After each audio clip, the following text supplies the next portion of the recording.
Two. Hello. Check. We're back. We're back, folks. We're back. What was that? How did you think of that? Little pre-show gaming action. That was fun. That was not so bad. I am gonna have to. Is the new stream start a psyop? No. Again, as it says right below me, if any of this was a psyop, I would tell you. Okay. That is my pledge to you. If I was ever involved in any kind of a psyop, I would be straight up with you about that. I would be totally open and honest about that.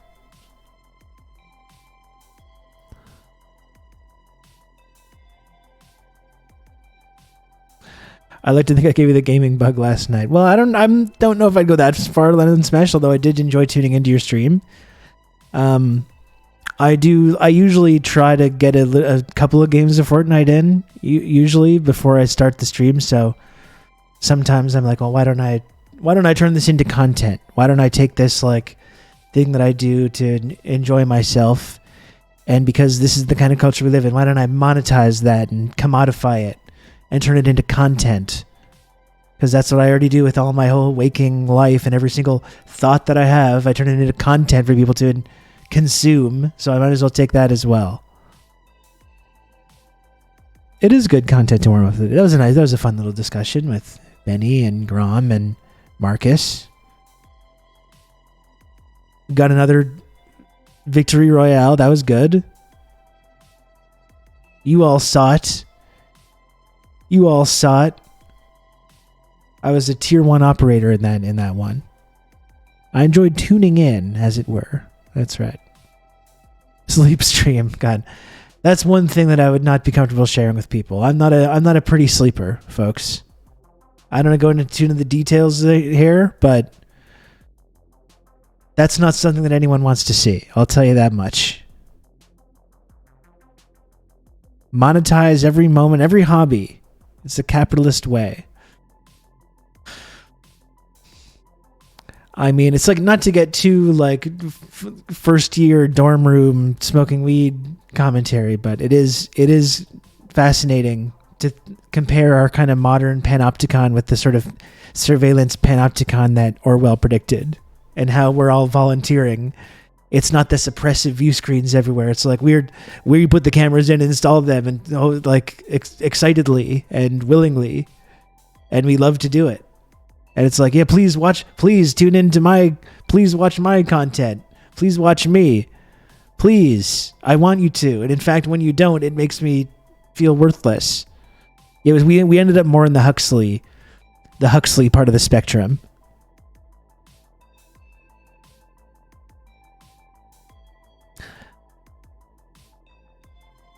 We ended up more on the Huxley part of the spectrum. If they're going to make you turn your hobbies into work, they should pay you for it. And I agree with that. I do agree with that.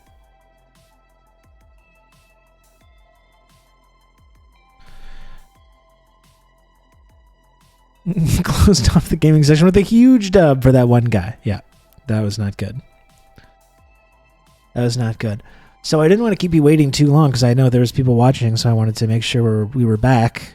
I do think I need to just put on some water for my noodles. I'm going to make some noodles. So, but then we got lots of stuff to talk about. After that. I'm thinking about throwing an egg in there. Yeah, I am.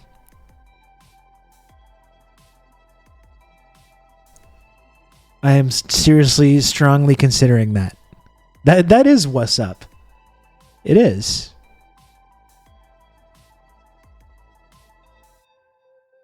It absolutely is.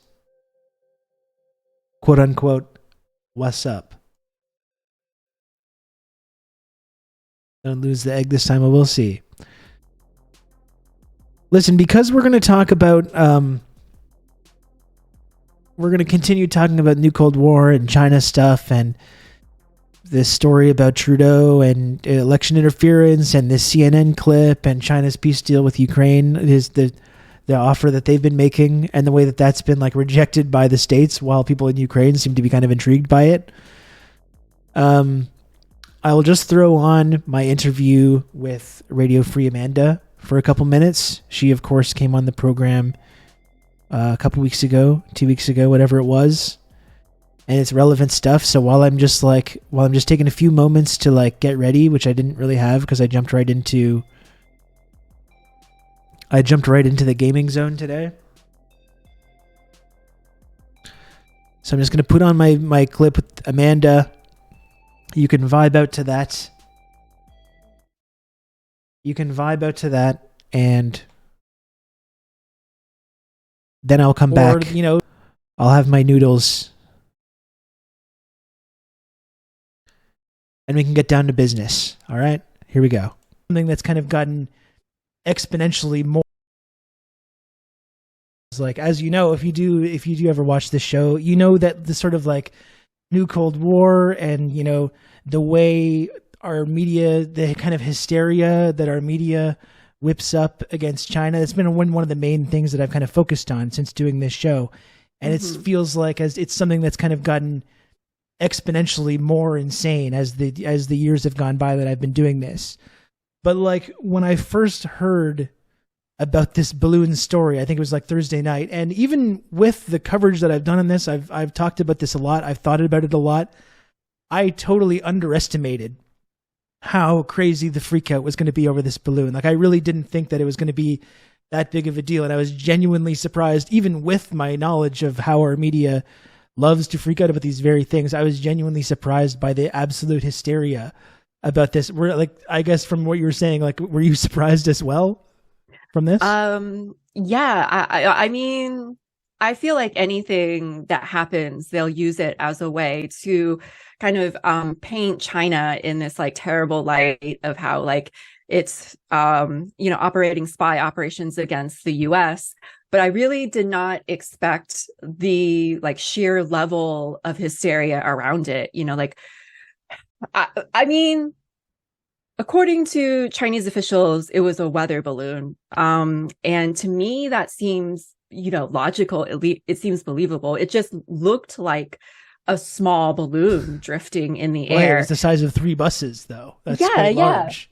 And it was also like another classic example of the U.S. projecting what it often does to its own citizens and to other countries onto another country, onto another enemy nation, right? Because a few years ago, The Guardian came out with this exclusive report about how the Pentagon was testing mass surveillance balloons across the Midwest. And these balloons have the ability to, follow vehicles for several miles.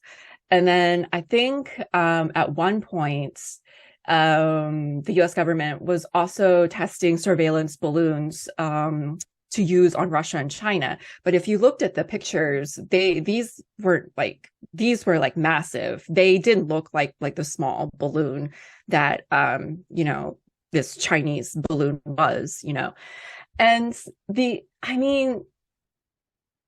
spectacle around shooting this tiny balloon down with a missile and just the nonstop coverage of it. And then I thought it was dying down until I logged onto Twitter yesterday and I saw that there was like an actual US Senate hearing over the balloon.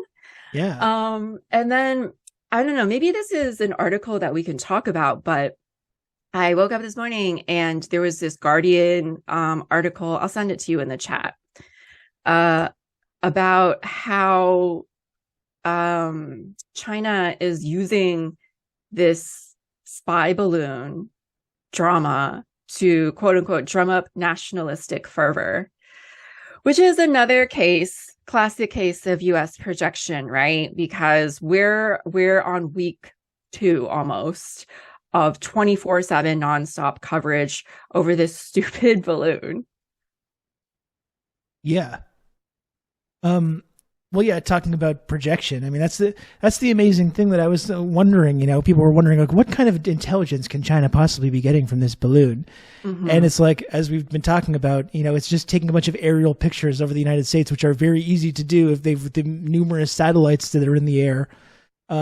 We were talking about how during the coverage of this, they were freaking out about the the ICBMs and the nuclear weapons and the military bases, while also showing the location of these bases on maps on the news while they were talking about it. But I think if you could talk about one like concrete piece of intelligence that China or any other nation is getting over this, it's like seeing how completely deranged and paranoid America is over everything that it possibly perceives as one of these kind of provocations. It was not a moment, even though they shot as you point out, they shot the balloon down with a missile. It was not a country that came across looking very strong or very confident on the global stage. This looks like a paranoid, dying empire, and perhaps that was the intelligence that China or whatever other country was taking away from that. Yeah, absolutely. Maybe we can take a couple minutes to talk about this Guardian article because it's I'm just gonna shrink so ridiculous. Yeah. Okay, so here it is.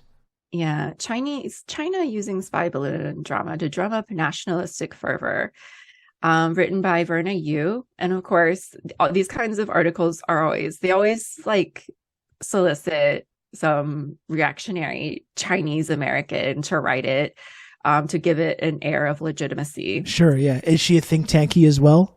I didn't look into her. Because we were just talking about that, and I know you've written about that as well, that anytime they want to bring on an expert to talk about what China is thinking or what they're doing, it's every single time connected to someone from one of these demonic think tanks funded by Raytheon and Lockheed Martin and all these defense contractors.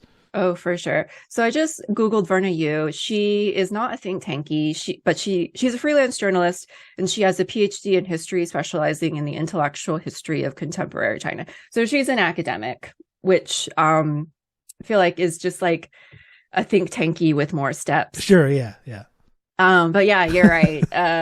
A lot of times what the US media does is they'll often enlist either like a Chinese American person or some kind of specialist from a think tank, and you dig into their annual reports and look at their sources of funding, and they're often funded by like these big tech companies that would benefit from the opening up of China and China's technology sector to them, like Google, for instance, or they're often funded a lot of times, as you said, by defense contractors like Raytheon and Boeing. I'm thinking specifically of like the Australian Strategic Policy Institute, yes, which was like one of the primary purveyors of this Uyghur genocide narrative, yeah, which has largely died down at this point, but they were really pushing for it. There's every single news story that was written about that. Yeah. They were one of the primary sources on it. It's amazing. We've looked over some of those stories as well from the Washington Post or the AP as well that have like gone to Xinjiang to report on this story and been like, yeah, it doesn't seem like there's really anything going on anymore, but it's still very sinister and scary though. And you should really be alarmed by, it's really laughable the way that's kind of collapsed. Yeah. But if you look at their sources of the funding, ASPI, they're funded by the a huge percentage of their funding comes from the Australian Department of Defense, like 47%. The rest is funded by the U.S. State Department and the U.S. Department of Defense, and of course the usual actors like Raytheon, sure, yeah, Boeing, defense contractors. Yeah. But yeah. So what specifically about this story though it caught your attention? About the nationalistic fervor that it's drumming up. Yeah. I mean, just the way this article is framed. I'm back, folks. Thank you. I'm back. Brief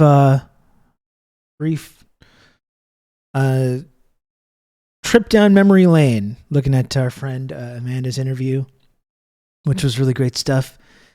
Setting the table for what we're going to be getting into today. Give us back the other Rob. Now you got two.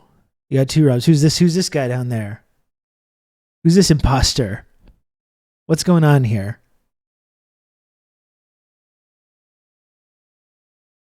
What's going on with this?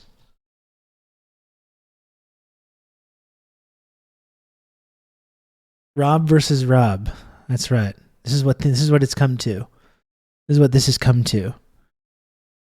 Should wear a suit for the interviews. Well, man, whenever I've done like election coverage in the past, I didn't on this most recent midterm election. When I did the Canadian election, when I did both times I covered the Canadian election live, and on the Biden-Trump election, I did wear a suit jacket. Because that was when I was really stepping up my game. I was really being a professional broadcaster both of those times. Wearing a suit to interviews, though, but that might be a bit much. I think that would be too intimidating for my guest, frankly. It suited the occasion. I think it would be too intimidating for my guests if they'd be like, well, what is this serious thing that I'm signed up for here? I thought this was more of like a lighthearted, fun kind of chit chat. Who's this serious journalist here? Very intimidating. So I wouldn't want to do that. I wouldn't want to do that. You can count on me. You're going to have good old Rob to talk you through all this. Oh, Thanks my. for the streams, TRRS Sankara. Oh my, JNKD. Thank you for the 24 months of Tier 1, and congratulations to you, JNKD, for the 24-month Elite Exclusive Golden TRRS sub badge. And that's the only thing that it's known as. That's the only thing that it's known as. And by the way, Dimitri, thanks for the 200 friend coin a couple minutes ago.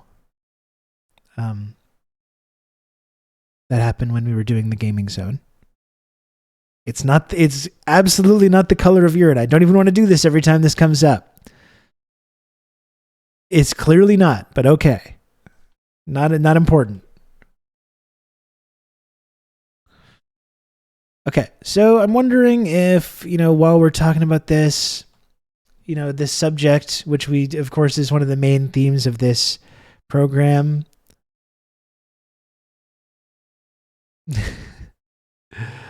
I do have to eat my noodles. I got my lunch situation here, so I'm just wondering if there's like something that we can look at that's not like my own interview with Amanda, even though I really do recommend that people subscribe to the YouTube page, and if you haven't seen that interview with Amanda, do give that a watch because it's really good stuff.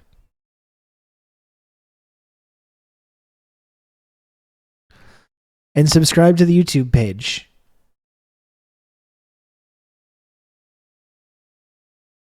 Oh, this looks great. This looks great. Look at this. But we want to switch gears here slightly, and that's to the issue of China and Taiwan. I mean, obviously, this has become sort of an interesting subtext here. But before I get... So we got a video with Rania Kalik and Eugene Puryear, who's in someone else that I need to get on the show. And Rania should come back as well. But talking about China and Taiwan and this kind of new flashpoint that we think, as we've talked about it a lot, seems to be probably the next flashpoint in this new Cold War.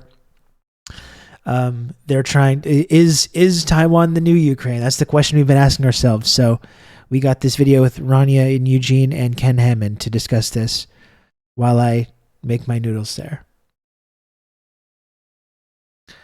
I got a really good Brita filter that filters out everything because my pipes are shit. I tell you, I've never had water this crisp and clean. That sounds nice.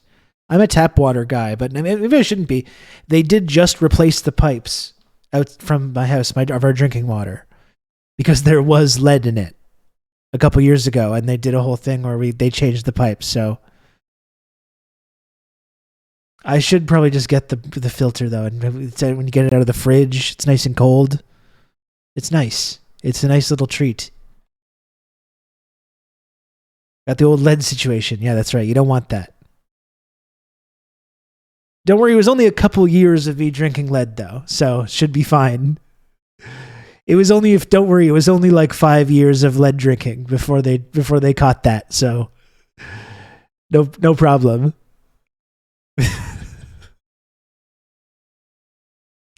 Get into that. Let's just bring in Anyway. Our next guest we have here today, Dr. Ken Hammond, who's a professor of East Asian and Global History at New Mexico State Love Ken Hammond. He's great. Ken, thanks so much for being back with us. Glad to be here.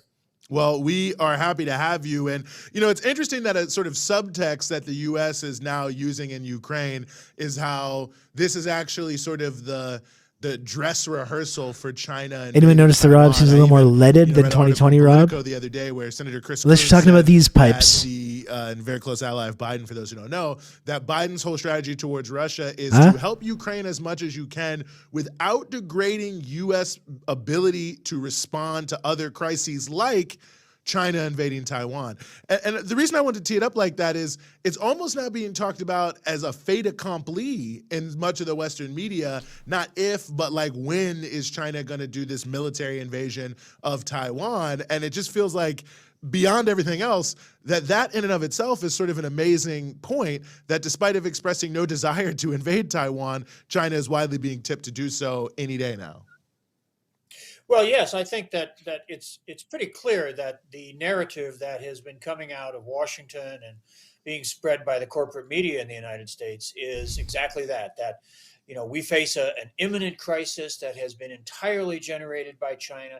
China's disrupting this peaceful world order that the United States has been guaranteeing, our nice rules-based order, and nasty China has come along and is the major threat now. This has been articulated in defense documents, in security policy over and over again, and our politicians spout this rhetoric every day, and it's repeated in the mainstream corporate media.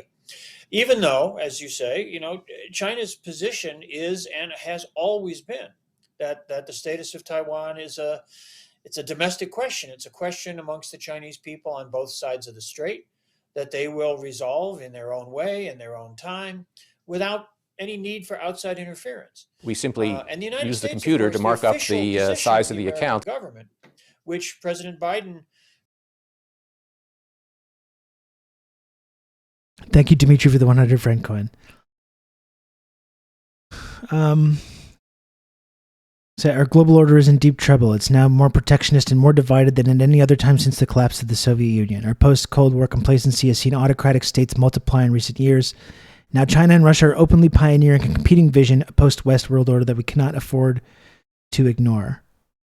Xi and Putin have declared a new Cold War. Wow. In the Telegraph. That's an interesting way of framing that. See the way the Western media is framing that. Who's escalating that and who's not. Just the idea of providing a counter to U.S. hegemony is just perceived as aggressive, like on the part of the people in the state, like in the U.S.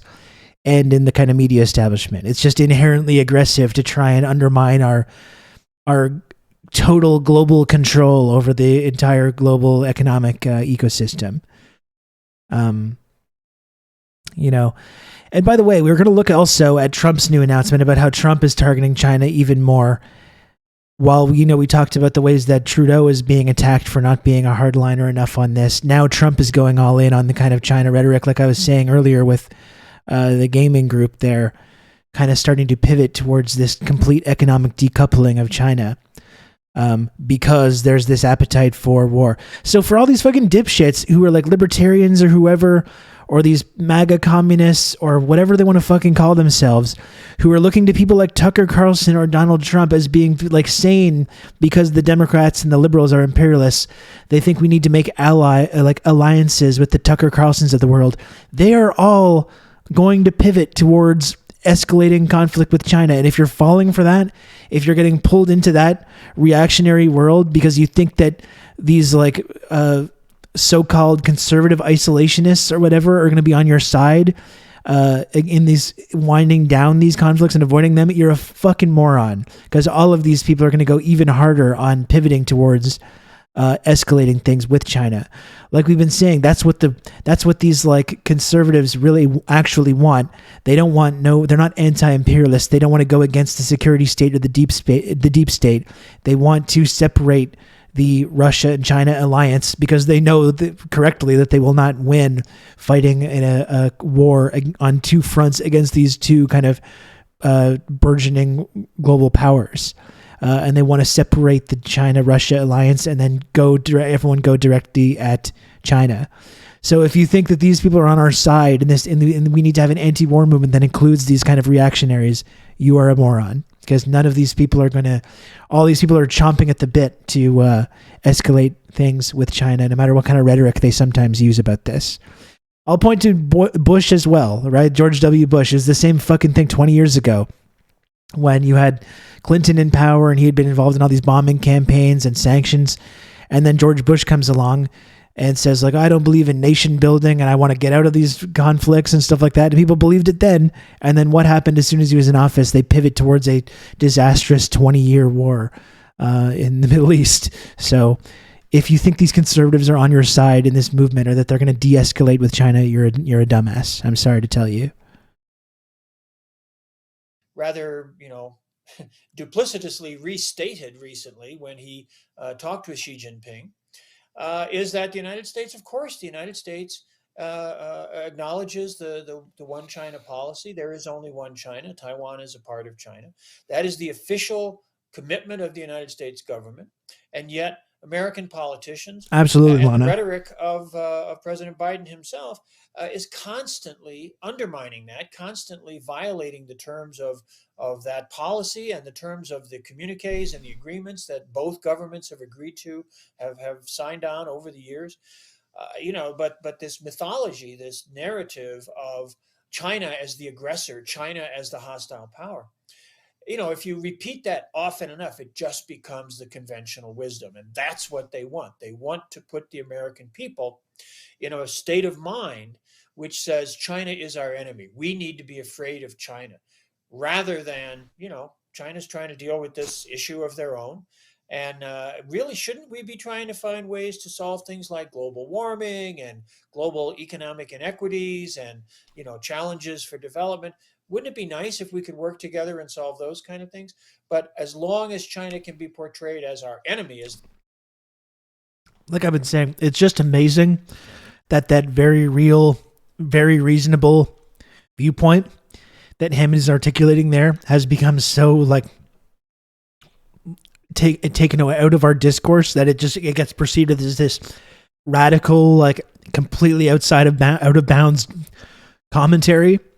When you make this very reasonable argument for like maybe we should be globally cooperating with this burgeoning economic superpower rather than always constantly antagonizing them, and articulating that viewpoint in our society gets you treated like you're a fucking pariah, despite just being a completely reasonable and sane, I think, viewpoint.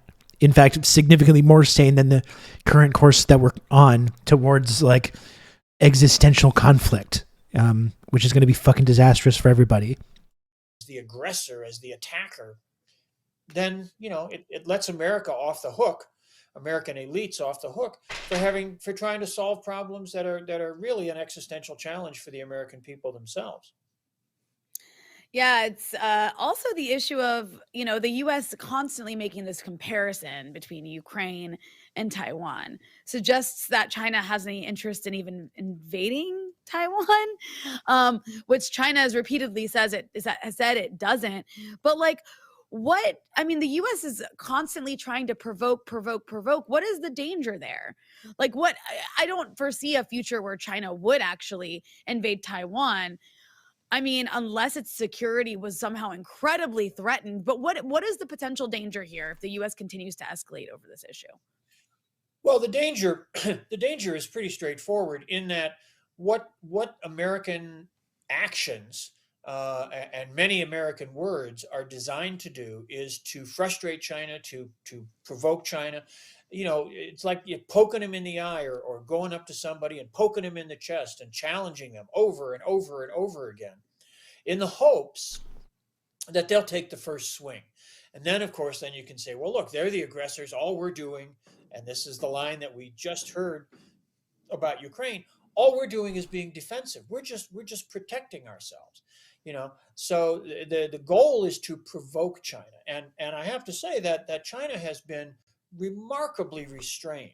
The response to provocations, perhaps most dramatically when Speaker Pelosi went to Taiwan last year, And although China Absolutely.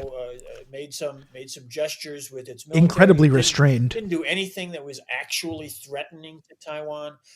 Their rhetoric has been very calm and very practical, and they have reiterated over and over again their longstanding commitment to the peaceful resolution of this question. It should be solved through dialogue and Chin chin. and discussion and negotiation and all this between the local authorities on Taiwan and the central government in Beijing. And there are many people on Taiwan. We've seen a lot of action recently with delegations from the mainland coming to Taiwan, meeting with Kuomintang officials and others in local governments. The people on Little Jinmen Island, which is part of the Taiwanese local authorities, controlled by them, they've declared themselves to be a peace zone because they're a mile off the Chinese coast. They have interactions all the time. They know China's not a threat, So it's the. Yeah, I did see that, Lana. We looked at that on the stream, yeah. You got to listen to what the Taiwanese say, except when they say, like, we don't want U.S. to be anywhere near the situation. You're just making things worse. Then we say, not like that. We don't want to hear that. I think you have to look at the bigger picture of the competing interests between powers and not just what's efficient, cost-effective for U.S. capitalists. When have they ever actually done the reasonable thing instead of the huge, stupid gamble? It's America. That's true. It's America, baby. That's what they're about. That's what they're about. Push everything into the center and bet it on red. That's how you do things. You love to roll the dice. Like we were outlining earlier in our discussion, the odds are looking less and less positive for Empire supporters. American politicians who are ramping this up. And the danger is that they'll be successful in somehow triggering an incident, which can then be parlayed into a broader conflict. They seem to think, irrationally enough, that provoking conflict with China, even to the point of war, would be a desirable outcome for America. And sorry, just got to give a quick shout out here to these noodles. Really good. This was really tremendous. Really nice little lunch just now. Highly enjoyed that. Mixed in the egg there, got all yolky and the noodles, and then mixed in with the broth. Tremendous. Tremendous. And clearly it would not. But they're playing a very, very dangerous game, and largely for domestic consumption and their own political ambitions. But it's super dangerous. No, and I think you make an extraordinarily good point there about Taiwan. I know the Kuomintang leadership just came back from a 9-day trip there in the mainland, and in a poll that just came out a couple days ago, topped the ruling party, and in the last local elections did quite well. And I mean, that seems like an interesting factor, that as the U.S. seems to have ramped up its sort of war preparations, the people of Taiwan sort of responding back in their own way to sort of say, whoa, wait a second, we're not 100% sure what we feel about that. But I guess in a way, I'm curious your thoughts about why this is such an existential question to the United States.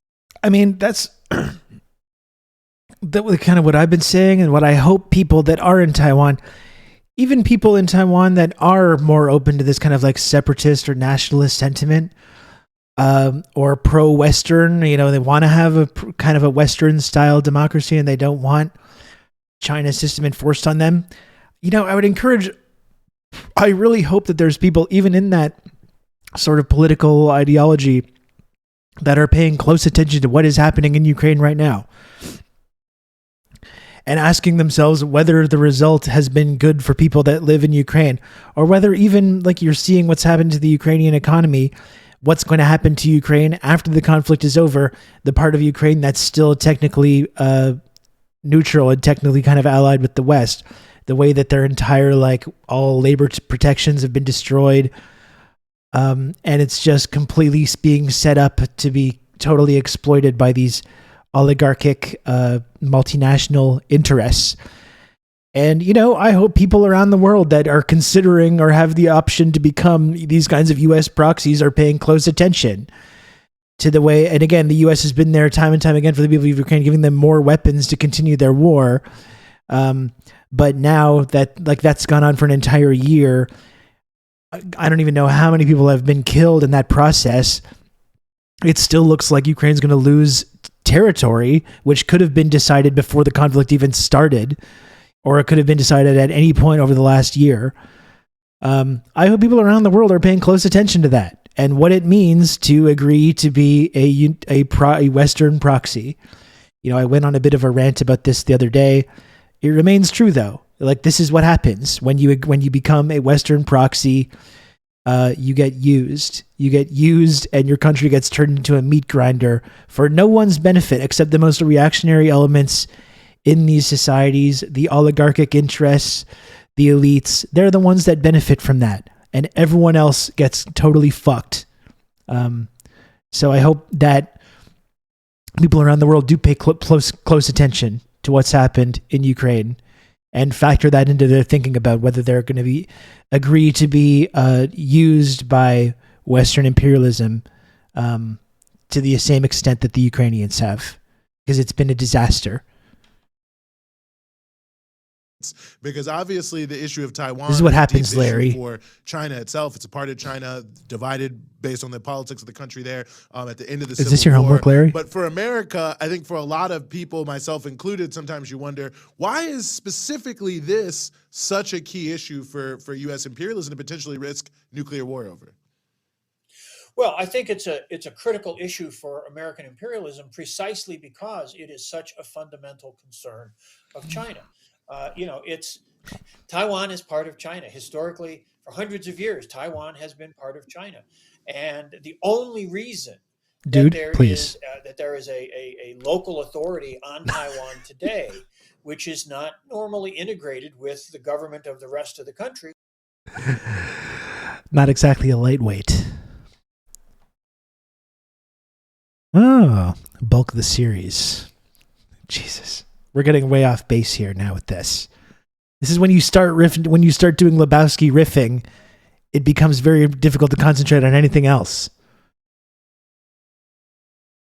Focus. We gotta focus, people. Take it from Lodane, who's one of the best Lebowski riffers that we have. Lodane knows. Lodane knows when there's a time and a place. There's a time and a place for this.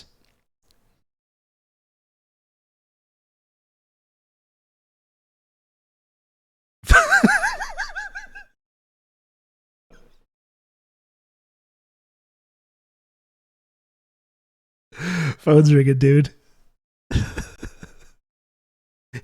He's the man for his time and place. That's right. Okay, let's continue. Is because of the interposition of the American Navy after the victory of the Revolution.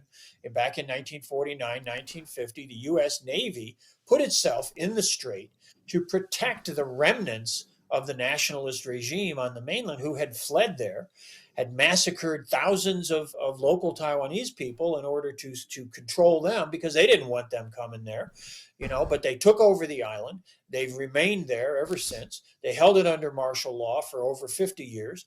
And, it's just been a thorn in the side of the authorities on the mainland, but it's been an outpost of American imperialism. And now, as China is prospering, is growing, is enhancing the livelihoods of its people, it's emerging once again as a significant participant in global affairs. The American elites, they see that as an existential threat for themselves. They see themselves losing the power, the privileges they've enjoyed, certainly since World War II. That's a threat to them. They see that or they feel that certainly. And so anything they can do that would provoke China.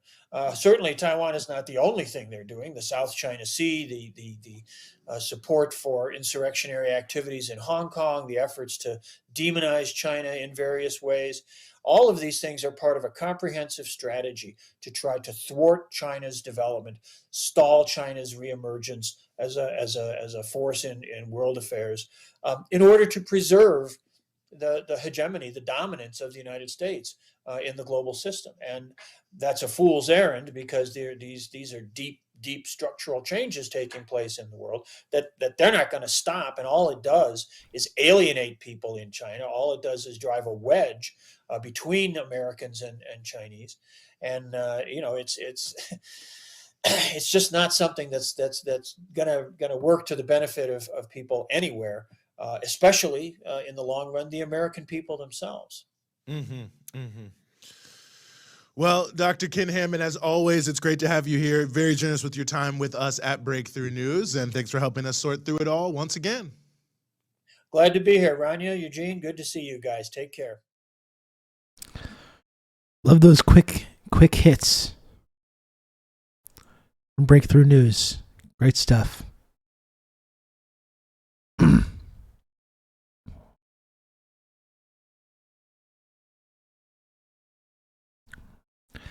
So I would like to...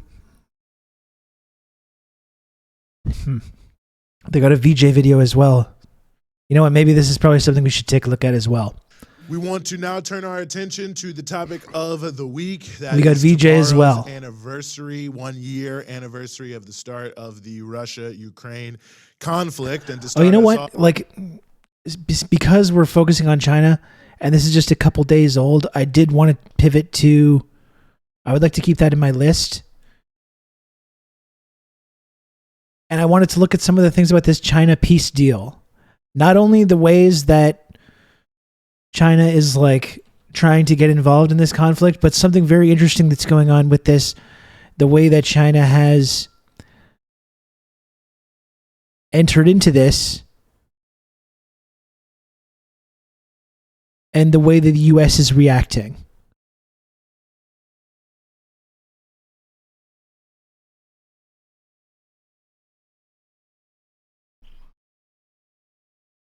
This.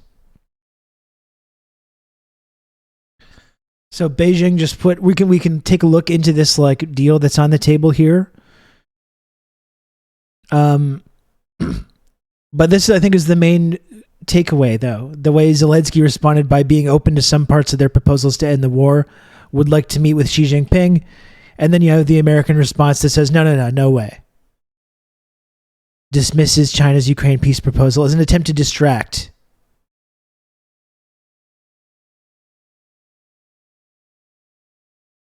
There are 12, and Blinken right away, if there are 12 points in the Chinese plan, if they were serious about the first one, sovereignty, then this war would end tomorrow, which again is just a facile understanding of things, considering the ways that the objective, measurable ways that you could argue that Russia's sovereignty has been repeatedly violated for years and years and years, and that this conflict is a result of that.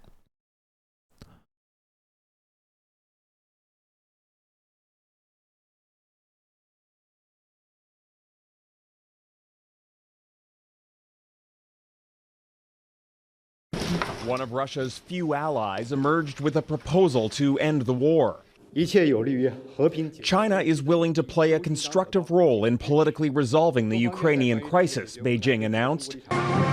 Instead of sharing its vast military might with Russia, China wants to broker a comprehensive ceasefire, have peace talks, and see an immediate end to all sanctions on its ally, Russia. So we will look at the principles, of course, but we will look at them against the backdrop that China has taken sides. Indeed, China is no neutral observer. Beijing refuses to condemn the Russian invasion and maintains a partnership without limits with Moscow. In Kyiv, Ukrainian President Volodymyr Zelensky said he would still like to meet with China's Xi Jinping in the future. I think that would be useful to our countries and to global security.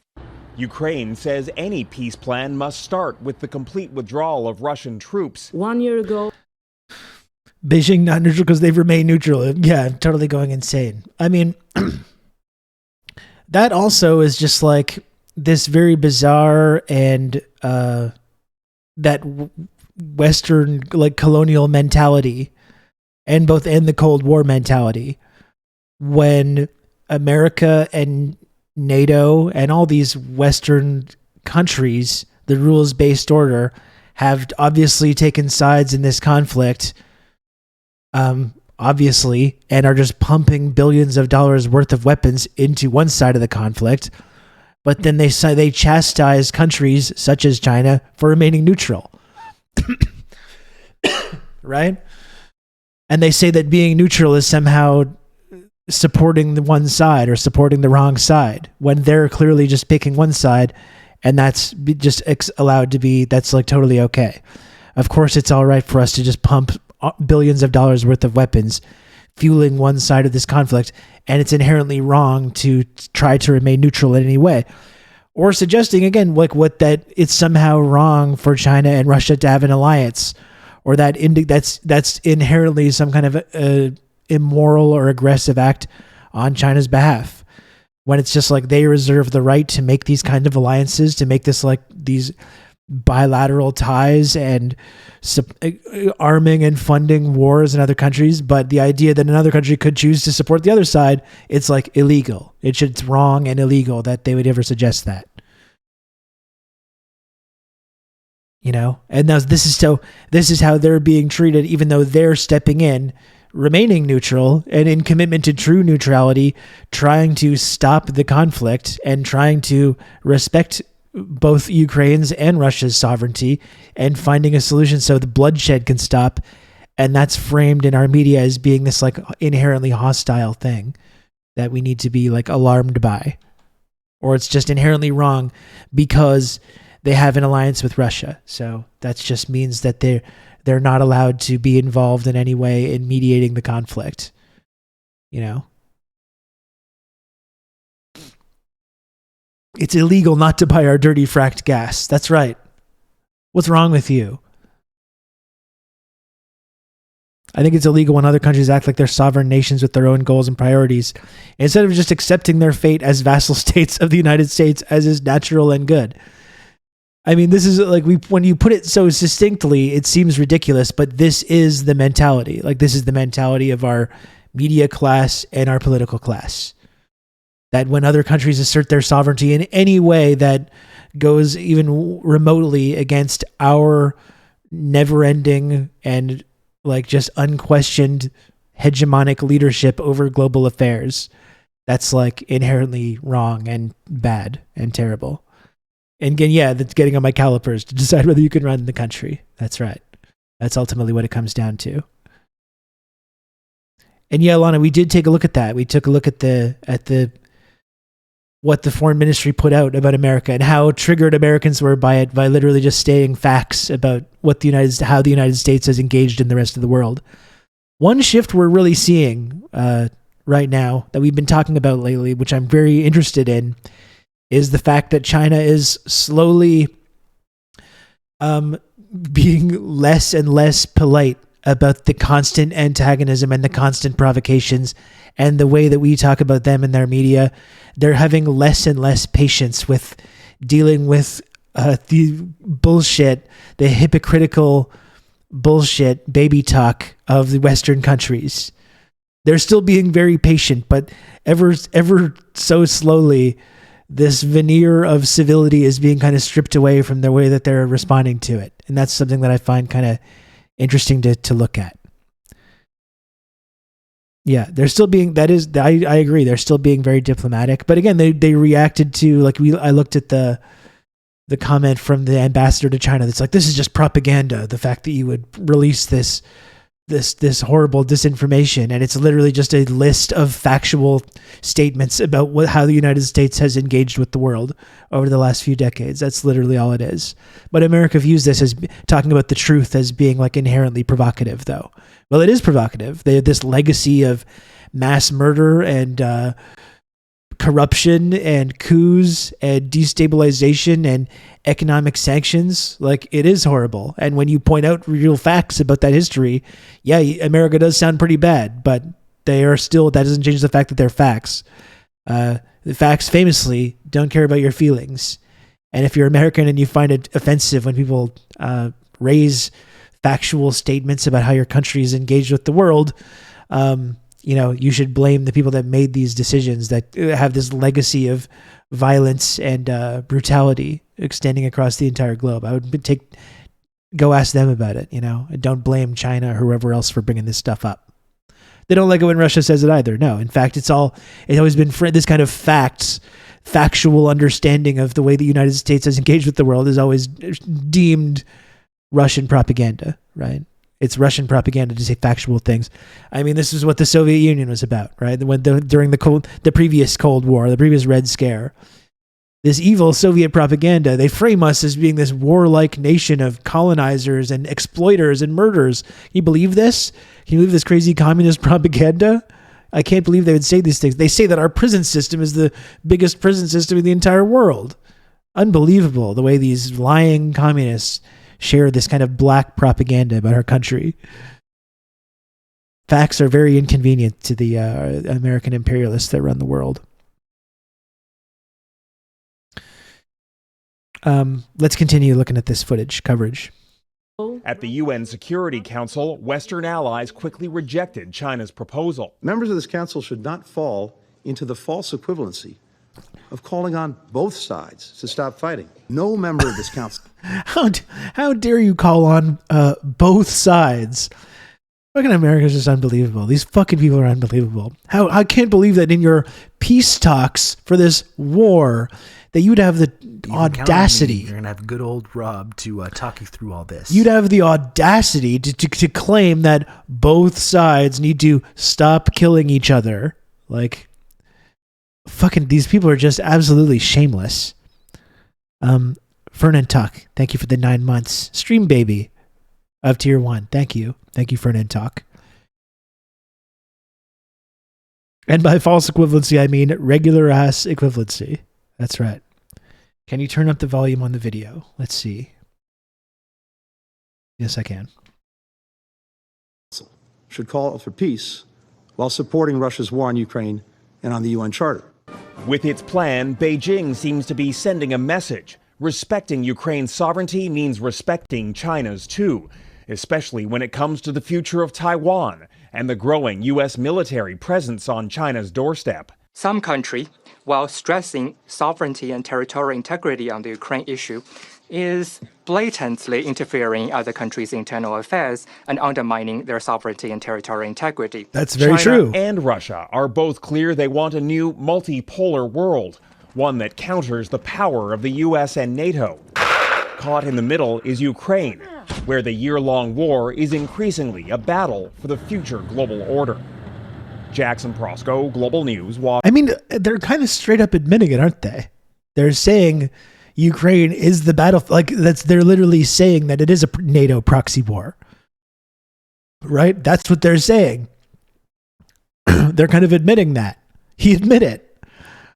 That's right. And when Putin says, I'm invading Ukraine because we see this as a larger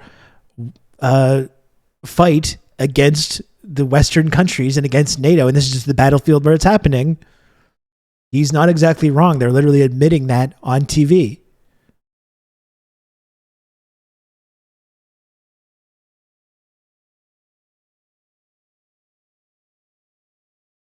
It's interesting, actually, the way that starting to ask questions about this conflict is slowly becoming, the narrative is starting to shift. I haven't had a lot of hopes that there would be any kind of negotiation or peace deal, but it does there. If you judge from what is being allowed in the media, there is starting to be people starting to ask questions about it, which is, I think, an interesting development that we can take a look at.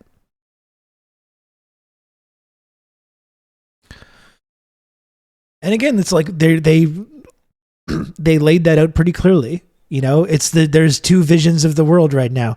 There's the unipolar US-led unquestioned hegemony over the entire world, or there's more of a multipolar world order with these competing global powers that have the ability to make bilateral deals with one another and create different economic institutions, things like that.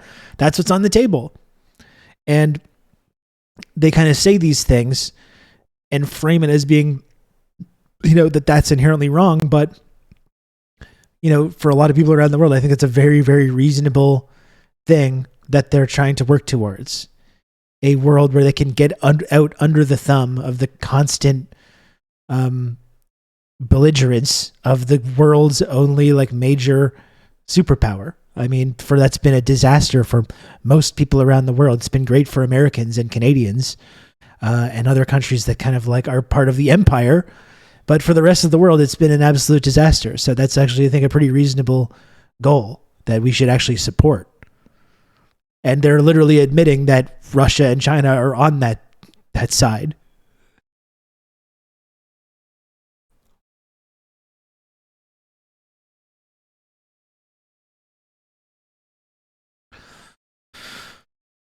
On the subject of China, this was their response, right? This was their response to this kind of like the way that it was their peace plan was being sort of rejected by America, and having their sort of alliance with Russia being questioned like that. And talk about the temperature being turned up on the rhetoric. 推动政治解决危机，美方无权对中俄关系指手画脚，我们绝不接受美方的胁迫施压。美方不但一直在乌克兰战场输送致命性武器，还违反中美3个联合公报的规定。Like this is, and I can read this for the audio only crowd. I can read this for our audio only friends. But, I mean, talk about the temperature being turned up on the rhetoric, you know? And this is, I think, things that they were not really saying with official arms of the foreign ministry even a couple years ago or even a couple months ago. They've definitely become a lot more confident in forcefully, or at least rhetorically, pushing back on the kind of constant antagonism coming from our side. So I'm going to read it out for the audio only heads. The U.S. has no right. This is Mao Hin.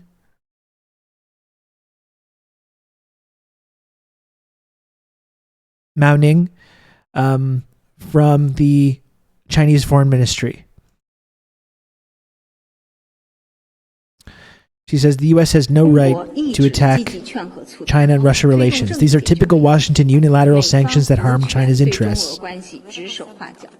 In no case do we intend to tolerate threats and pressure from the United States. China adheres to an objective and fair position on the issue of Ukraine. Washington is constantly supplying Kiev with lethal weapons worth more than $32 billion, and in violation of the agreements reached with Beijing, it is selling weapons to the island of Taiwan. This leads to endless wars and conflicts. This is very hypocritical. We urge the United States to think, take into account the interests of all countries, facilitate negotiations, and also lift sanctions on Chinese companies.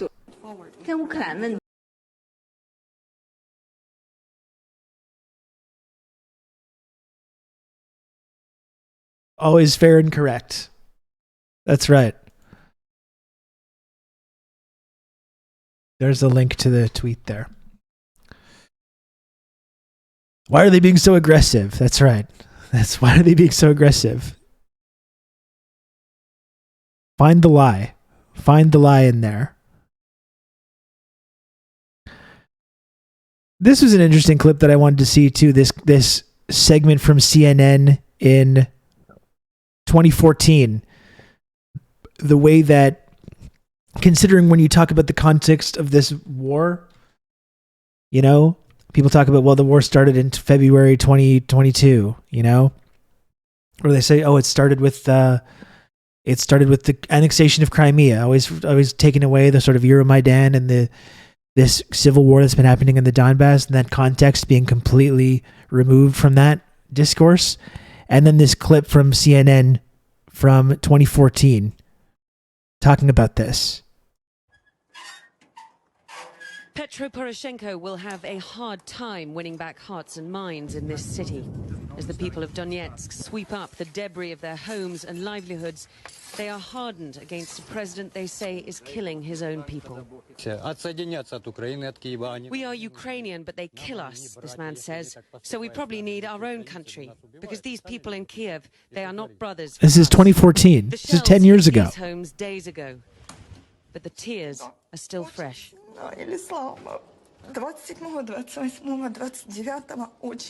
This would be framed as Putin propaganda now. Like this kind of viewpoint has been framed as being like evil Putin propaganda to talk about this. Especially for 27, 28, 29th. But only today it's quiet. Sorry, I need to go. 2 people were killed outside this block of flats last Wednesday. One of them was a 50-year-old woman, the other a 34-year-old woman. Her husband, who won't talk to us, he says he's in shock, managed to make it down to the cellar with their little child. And again, this is the regime that we helped put in place. We were, at this time, the Canadian intelligence and the American security state as well, were pumping arms into this region to commit this exact kind of violence and training these groups.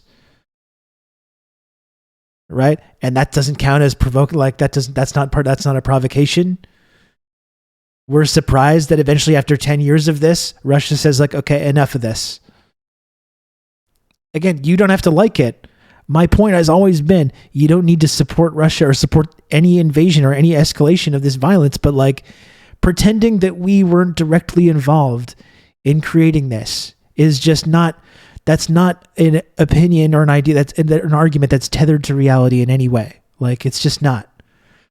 And once you can acknowledge that we had a role in provoking this, then you do have to acknowledge that a peace talk does have to involve both sides. You know, it's not just this one-sided thing where you have poor defenseless Ukraine being invaded and can't ever agree to stop fighting because that would be giving them what they want. You know, this is a conflict that 2 parties have contributed to, and we're on one side of that, which is exactly why China points out our total hypocrisy in all these kind of conversations. And the way that we framed their peace deal, their like good faith efforts at making a peace deal as being like inherently hostile, when we're the ones that provoked the war in the first place.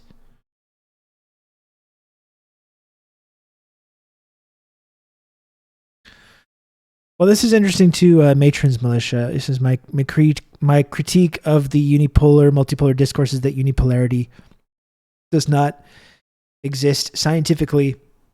There are no monopole magnets in electronics. Every point where there is a concentration of electrons has a point from which electrons are missing. A prolonged state of missing electrons will cause a conductor to be corroded by bonding with oxygen to acquire electrons. That analogy aligns economically destruction by extraction. Equal exchange is what preserves both poles. Yeah, that's really interesting. It's always very interesting when you see things from the physical world or the chemical world or whatever manifesting in like the real world, you know, and when human beings and these kind of systems start to resemble these kind of basic elements. But I think, going back to my conversation with Vijay Prashant a few weeks ago, and what he talked about was that even when you look at from the perspective of China or Russia, they don't even necessarily want this multipolar world. That's the way it's framed. That's the way we frame it. But really what they want is a multilateral world. And they just want a world where they are free to make their own bilateral trade deals and have diplomacy with one another and make mutually beneficial agreements, whether it's about security or whether it's about resources, without being worried about being sanctioned or overthrown or couped or any of that stuff. Well, everyone respects each other's sovereignty. That's the basic argument that they're trying to do. They're not saying we want to be the global superpower and we want to be the hegemon and we want to destroy the other poles. And they don't necessarily even think like that. They literally just want to be allowed to, make these kinds of economic and security decisions without the kind of constant belligerence coming from Western countries, you know? Anyway, I just do find it fascinating how, CNN was running stories like this in 2014, stories that, again, if you just put a RT logo over this now, you would think that it was this like insidious Kremlin propaganda. But this was just, there was tons of mainstream journalism about this going on, and about the Nazi problem in Eastern Ukraine, and about the role that the American intelligence communities and Canadian intelligence communities have played in arming these groups.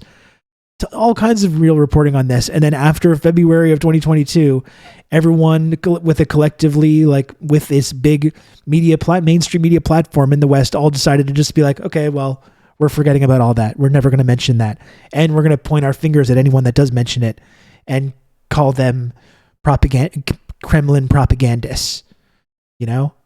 Very weird. It was very weird to watch this happen. Yeah, but we know that capitalism creates monopoly. The U.S. empire is just a geopolitical manifestation of that process at a global scale. Yeah, absolutely. That's interesting. The idea that other cultures are not domineering psychopaths really is alien to Westerners. Yeah, and like I say, it's always projection. Always projection. But Rob, allowing nations to be their own sovereign entities might give them space to grow and power to challenge U.S. hegemony. And that's right. And that's why the U.S. will never allow this multilateral world to emerge. Like, they won't. I do believe that there's this element of the United States, especially the people that control that's kind of security state, that would rather destroy the whole world than give up this kind of hegemonic power. And that's why I think that that's probably where all this is headed, whether we like it or not, and is headed to this kind of fundamental global existential conflict.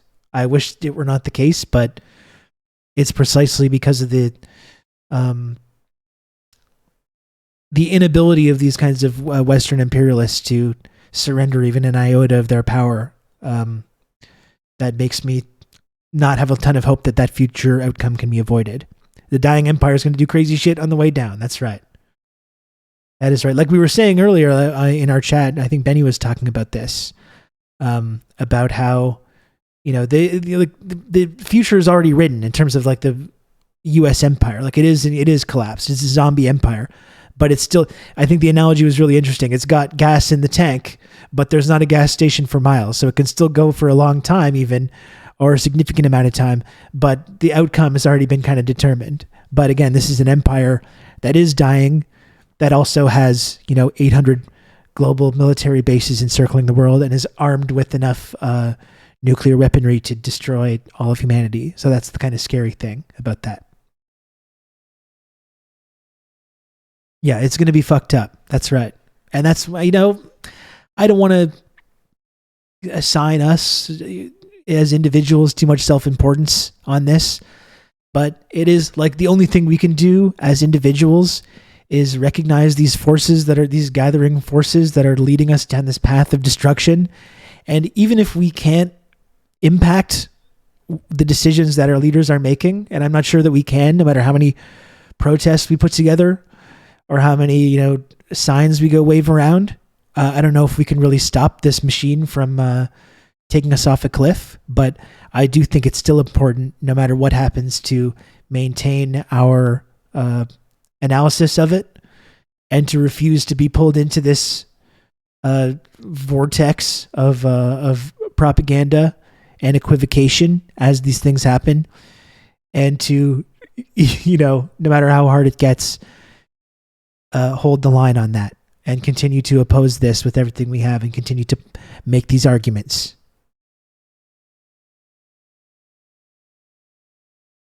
It took one weather balloon for people on Twitter to talk about winning at a nuclear war. Yeah, I mean, that's one of the scary things looking at some of the footage we've been looking at lately.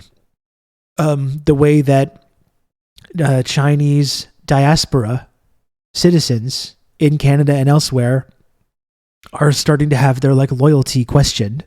And these arguments are starting to be made, and these narratives are starting to be shaped literally by our intelligence agencies, not even like a conspiracy, but they're literally out there in newspapers and on television making these cases that these diasporic Chinese communities have these dual allegiances, dual loyalties, and we don't need to speculate too much on where that kind of rhetoric can lead us as this kind of conflict escalates, and it's going to be nowhere good,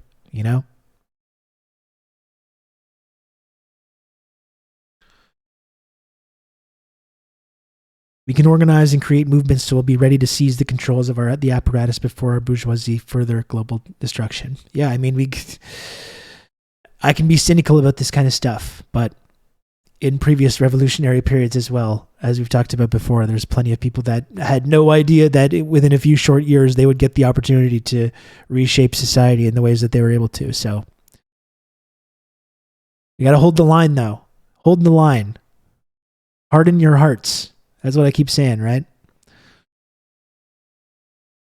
And if you thought our media was dehumanizing to trans people, just wait till they turn their eyes on the Chinese diaspora. I mean, fuck. Like, the whole balloon thing was very eye-opening about how people are so deeply paranoid about being, like, subverted and spied on. And how that is going to go and reflect towards not even just, like, Chinese diasporic communities, but, like, anyone that's Asian in our culture is going to get pulled into that.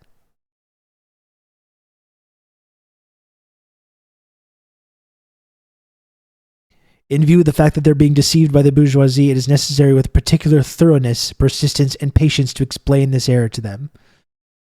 That's right. That's right, Sinchel.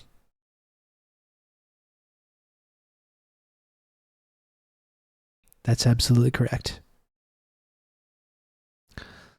The best we can hope for is the CPC to send aid and recognize TRRS as an autonomous region of China.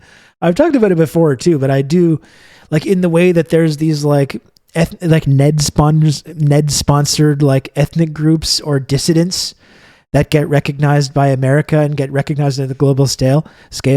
I would actually, like, as this conflict continues to escalate, or try to organize ourselves into some kind of like a body where we can like opt out of all this and frame ourselves to both whoever wants to listen to our claims that we live in this like undemocratic, authoritarian, bourgeois dictatorship, that we have no democratic rights, that we don't want to be involved in any of the conflict and the wars and the mass murder that our culture is part of, you know?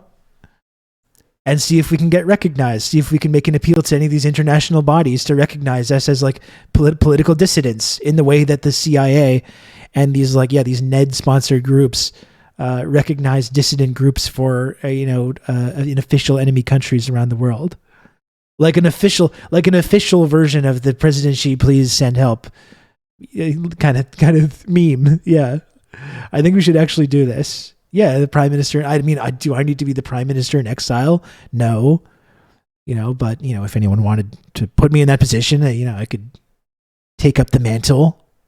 We can figure that out later, though. We can figure that out later. All right.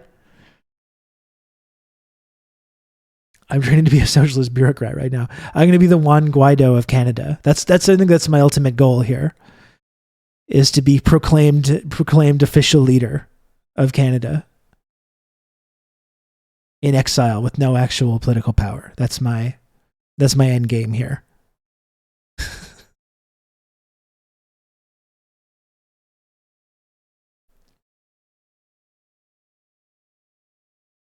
We all know they won't give a shit what you do because my name is not Michael. That's right. I'm not one of our boys. Anyway, let's just continue this news clip. I think it's really fascinating to look at. And then we'll continue these discussions.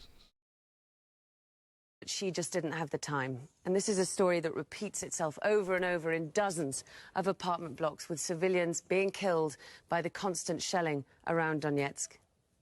The city's trauma hospital is filled with a civilian wounded, shrapnel embedded in the flesh and bone of market sellers' legs. And I'm serious, people that have hand waved this away at the people that have died in this conflict in the Donbass over the last 10 years, which again, we've armed and funded one side of this conflict. And they just say that because that's inconvenient to them, they say, well, they're these Russian proxies, right? They're just Russian proxies, and Russia is arming these people to do terrorism against Ukraine. So it's okay. But these are not Russian proxies, and I don't doubt that Russia's been involved in arming some of these groups, but these are fucking people. These are moms and dads and kids, civilians that have been getting bombed and shelled by the Kiev regime that we empowered, that we put in power, and that we've been arming and funding, and we've completely removed that whole context, that we've been subsidizing this for 10 years prior to this conflict escalating in February. And it's not Russian propaganda to point this out. It's literally just a factual statement. And it's frustrating because I see people even on the left that are this, why that try to take this kind of even-handed approach, but still won't kind of admit the humanity of the people that have been caught in the middle of this conflict that we've been funding. Or to just, to say that, like, well, it's like there's these Russian proxies, so, that's not a valid reason. That's not a valid reason for Russia to feel threatened in any way, or to feel like they need to step into these regions.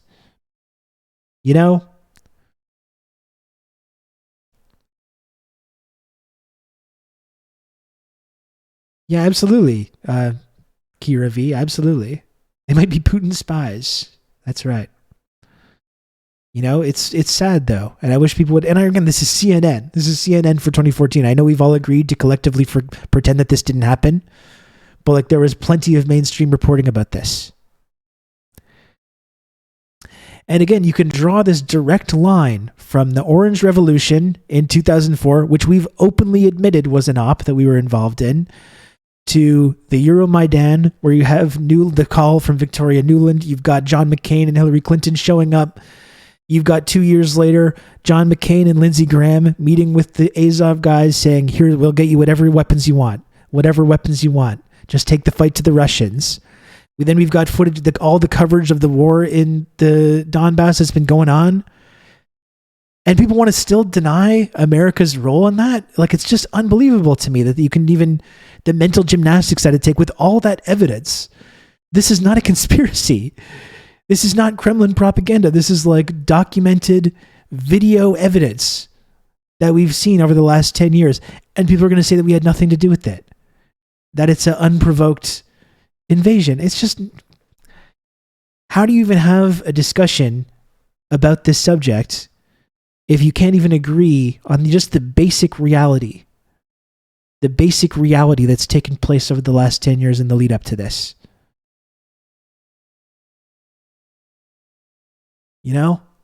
That's been very frustrating over the last year. To pretend to literally live in the empire, to have a cursory understanding of American history and the history of American foreign policy, and to still say like, oh yeah, we have nothing to do with this. Oh yeah, we got to continue to pump arms into this country. We got to defend Ukrainian sovereignty. Of course, we got to continue arming this country and prolonging this conflict. And just creating this big meat grinder. Of course we do, because that's the what you, if you care about democracy and sovereignty and human rights, that's what you got to support. It's been so fucking bizarre to see people going out and making this claim seriously.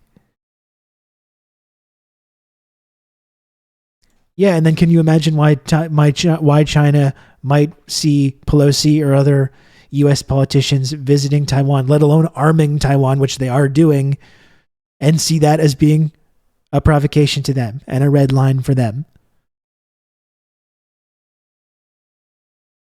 The broken limbs of pensioners far too old to run. There was one war, and this is the second war, this old lady tells me. I was born in 1940 in World War II, and I will probably die before this war is over. Valentina Popova in the next-door ward lost her leg and her arm to indiscriminate artillery shells. Switching to the Ukrainian language, she makes a heart-rending plea to the president. We used to dance, sing, do everything in Ukrainian, she says. Poroshenko, Mr. Poroshenko, please listen to us. Why don't you understand your people? Be a man, be human. Please stop your aggression. Stop this war. But there is little sign of and like we've talked about, and people point out, well, the Ukraine, of course, it's like Zelensky's not a Western puppet. Look at the last Ukrainian election. Zelensky won all these regions. Zelensky was really popular and won that election like in a landslide, including all these eastern regions that are part of this conversation. And it's like, yes, that's true, because he campaigned on de-escalating this war, which has been ongoing, and saying, I'm going to put a stop to this. I'm going to follow the Minsk agreements, which we've argued and come to this agreement to end this conflict for this exact reason. That's exactly why he was popular. That's exactly why he did win an election. And then as soon as he's in power, of course, the extremely heavily armed and highly trained fascist militias that we've set up said, actually, no, that's not what's going to be happening. And of course, they're just acting on behalf of their NATO masters. and then he goes back on that, and the war escalates again. The agreement is not followed, the Minsk agreements. As Merkel said a few weeks ago, they never had any intention of following the Minsk agreements.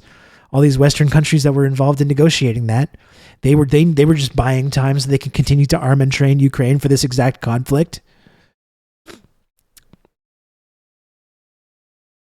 And still, we still pretend that we had no hand in this.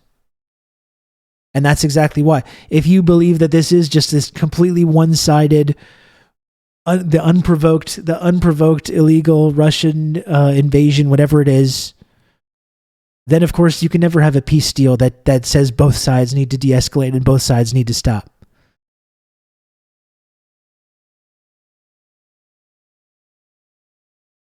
You know?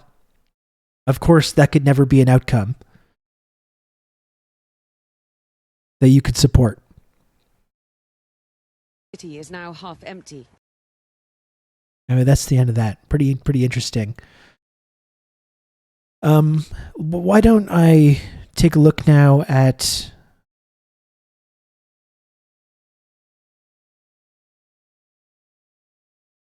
let me just see if I can find a little bit more analysis about this peace deal that's being offered. You're going to have good old Rob to talk you through all this. Diego, thank you for the 2 gifted subs. Thank you very much, Diego. I appreciate that.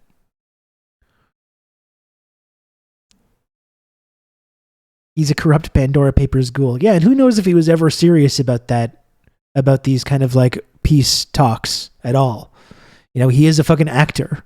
Like, it's not like this was his truly held beliefs and he got elected and just then found out that he wasn't allowed to actually de-escalate. It kind of seems like he was just put in place as a Western puppet to win an election. He was a convincing guy that could win an election in the country under this kind of like platform while never having any intention of following through.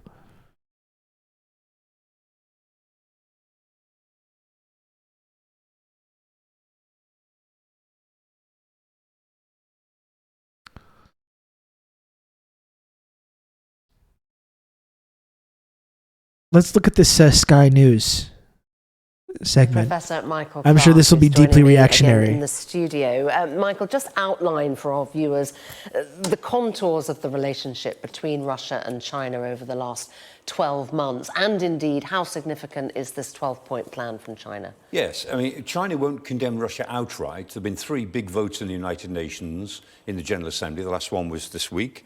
And China's always lined up with the neutrals. They've abstained, so they won't condemn Russia. But they are being careful not to offer too much help. They haven't offered any military support so far, not outright military support. And they've sort of restrained the Russians from talking too much about nuclear weapons and boasting about nuclear issues. And so there's a close relationship between Russia and China, but it's not absolutely unconditional at all. And this 12-point peace plan is unacceptable to Ukraine and to the West because it says there should be a ceasefire immediately. Well, that means that the Russians keep all of the gains they've just made. They keep all their conquests. Again, any deal that gets signed here that says Russia, you give up territory that you just gained in this conflict is never going to happen. Like, and the idea that it would happen is fucking preposterous. You know. That's not something they're ever going to agree on, let alone giving back like Crimea and these territories. And this is a great point, Johnny, I wanted to mention. Zelensky and the rest of the unnamed, less popular lackeys are going to fire sell their entire country. Already happening, by the way, but yes.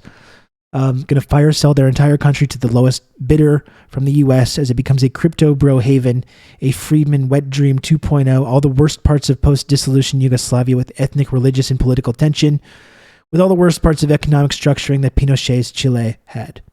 Absolutely. Again, this whole argument that's been about like, oh, it's pretty about defending sovereignty or defending the average Ukrainian who are going to be absolutely fucked in this post-war reconstruction that happens. That's going to be financed by BlackRock and all these irredeemably evil companies and institutions. You know, it's going to be a disaster, and it's going to be a disaster where, you know, this is worth pointing out too. Remember this? You can count on me. Remember this from a couple months ago? Let me see if I can just find this. One sec.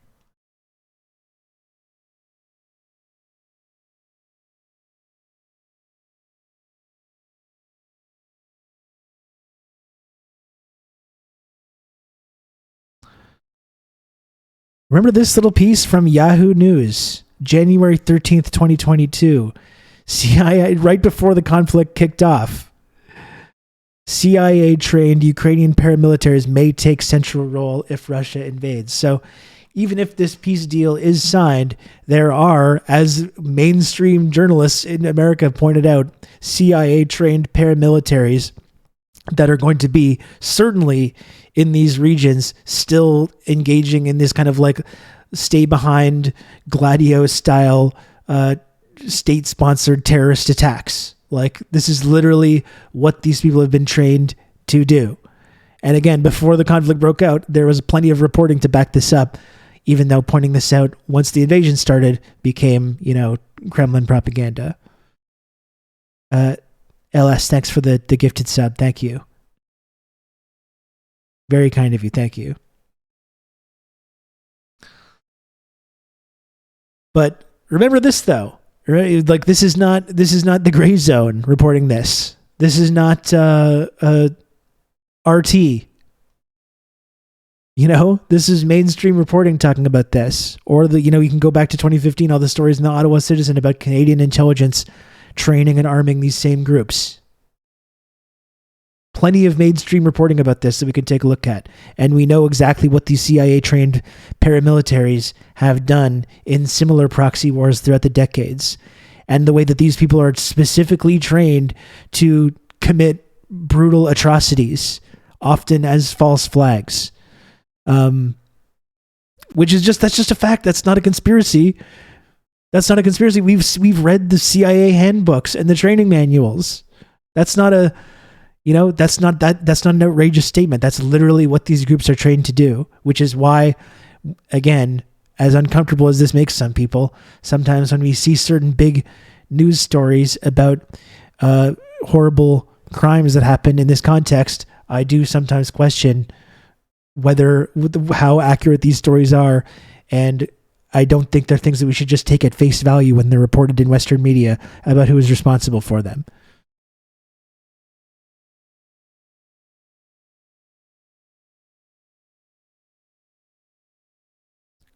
And continue with this one. But there are at least 5 points out of this 12-point plan that the West and the Ukrainians would agree with, on prisoner swaps, on humanitarian aid, on making nuclear bases. Don't forget all the radicalized diaspora across the West that I'm sure will have thoughts about being prattled into coming to the negotiation table as their country's sliced up like a Christmas ham. Or let's also not talk about fucking who knows how many fascists that have traveled to Ukraine as volunteers in this like training ground to soak up some of the arms and training that's been available to these groups, which they're going to then take back to their own communities in Canada and the United States and elsewhere across Eastern Europe. Let's not forget about that blowback as well. Thank you, Lodan. I'm glad you're happy. I'm glad you're proud. I think I got it. I think I might have it. Is safe, the civil nuclear power stations safe within Ukraine, and not making nuclear threats. So there's quite a lot in this peace plan which the West will go along with. But the essence of the plan is unacceptable because it basically means that the Russians would win. Okay, all right, but a bit more nuance in it than on first inspection. This is win. No one's winning. No one's winning. In fact, I think it would be a huge win for everyone if the violence were to stop. But that's the reality. If that's what your view is that these eastern regions that have just been turned to rubble in this conflict, if these eastern regions become a part of Russia, that involves them winning, it's like, I don't know. It's either that's the outcome or endless quagmire and horror for the people that have to live in these regions. I mean, those are the two options. You can choose between territory changing hands or nonstop violence and loss of life. which is more important to you, you know?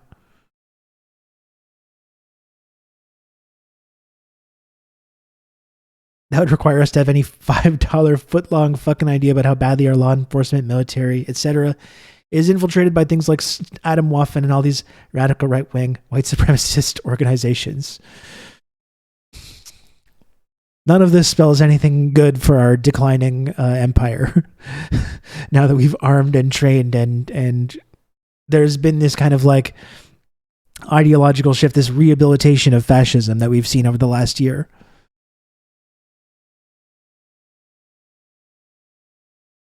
I mean, I would encourage people to understand everything has nuance. Everything we need to like. There's no black and white versions of history, but like if this does escalate, if we do escalate things into like a World War III global conflict scenario, if you live in the empire, you're going to be on the wrong side of that historically. That's just the reality, and I would ask people to kind of come to grips with that. Another development is that the Belarusian President Lukashenko is going to China on a 3-day visit. What realistically could he achieve there? Yeah, I mean, not so much, really. I mean, in a way, this is the Chinese, I think, indicating that they're not only dealing with Russia, they're dealing with another country that's involved in the conflict. I mean, Belarus is not important to China in any real way. They've got some investments there, but it's not so many. But really, this is China indicating that they're thinking in regional terms, not just in terms of their relationship with Putin. So I think it diffuses criticism in a way that they're favouring Putin too much. And, you know, diplomatic visits are diplomatic visits. But of all the people who might go to represent Putin, Lukashenko is the puppet that Putin completely dominates. Yeah, you can count on me. You're going to have good old Rob to talk you through all this. Waldo's, thank you for the 17 months of Prime. Thank you, Waldo's. Hell yeah. The way through. Yeah. Let's talk about what's happening on the ground, the main battle areas in the east of Ukraine. The Wagner mercenary group is pretty strong there. What is the latest? Yes, I mean, they're making progress at Bakhmut. They look as if they're cutting it off. They've taken control of the main route into Bakhmut, the MO3, the main highway. And there's another one called the H32, which is a smaller road, and it's the only way out that the Ukrainians have now got. And that road is now being fought over, north and south. If they have to withdraw, they'll have to withdraw down this minor road to the southwest, the H32.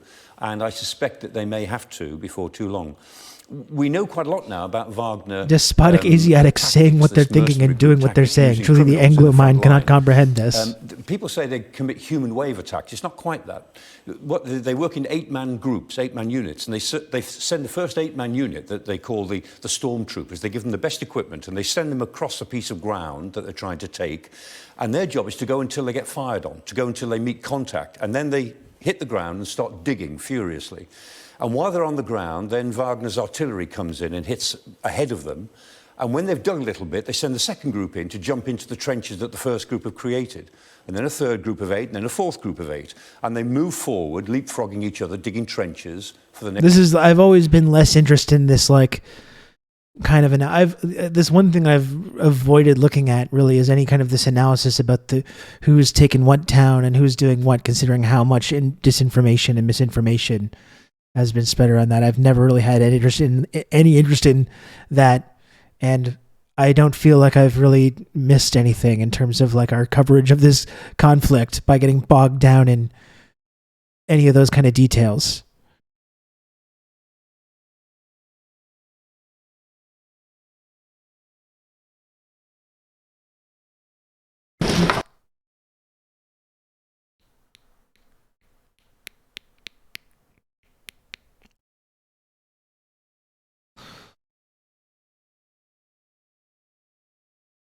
Here's how the EU's reacting. 习近平主席提出的4个应该、 Four principles 3点思考，是中方处理乌克兰问题的根本遵循。中方在乌克兰问题上始终 been dedicated to promoting dialogue, 积极劝和促谈，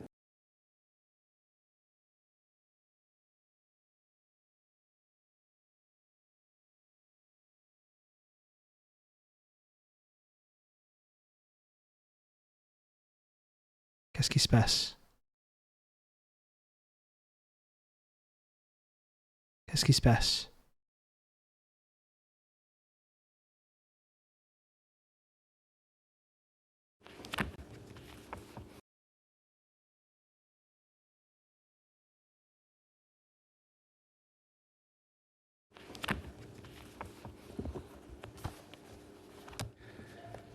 习近平主席提出的4个应该、4个共同和3点思考，是中方处理乌克兰问题的根本遵循。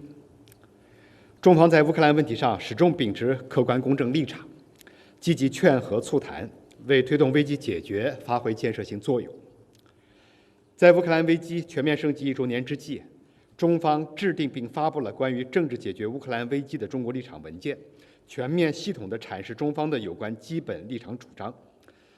文件涵盖尊重各国主权、摒弃冷战思维、停火止战、启动和谈、解决人道危机、保护平民和战俘、维护核电站安全、减少战略风险、保障粮食外运、停止单边制裁、确保产业链供应链稳定、推动 All this sounds pretty fucking reasonable. 方面，中方愿在此基础上继续同国际社会一道，为推动乌克兰危机政治解决做出自己的贡献。乌克兰问题有着复杂的历史经纬，中方在乌克兰问题上一贯秉持客观公正立场，积极劝和促谈，按照事情本身的是非曲直决定自身立场，始终坚定站在和平一边，站在对话一边，站在历史正确的一边。中方愿在关于政治解决乌克兰危机的中国立场文件基础上，同国际社会一道，继续为推动乌克兰危机的政治解决做出自己的贡献。China published today. It's called China's Pretty reasonable stuff. The fact that Chinese side published this document is a good sign. It's a good fact that China is trying to be involved more in the global efforts to end the war in Ukraine. China should do everything in its power to stop the war and restore peace in Ukraine and urge Russia to withdraw its troops. And then, in my opinion, if it is neutrality, then China should talk to both sides, Russia and Ukraine. And now we see that Chinese side mostly talk to Russian, but not with Ukraine. From what I have seen, there is no mention of an aggressor there, which is a bit strange because it's clear that there is an aggressor and that there is an aggressee, somebody, an aggression. Childish. Illegal. Again, we just looked at the clips of what's been going on the last 10 years.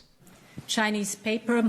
They can't move past this mindset of like someone's being bullied by their strong, they're innocently being bullied by their strong neighbor. If that's your understanding, then no, you can't accept this peace deal. And that is the backdrop that China has taken side by signing, for example, an unlimited friendship right before the invasion, Russia's invasion in Ukraine started.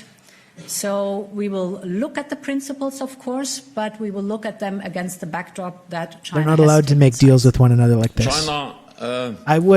I remained very interested about what went down in that conversation with Xi Jinping and Putin in the weeks prior to this invasion taking place.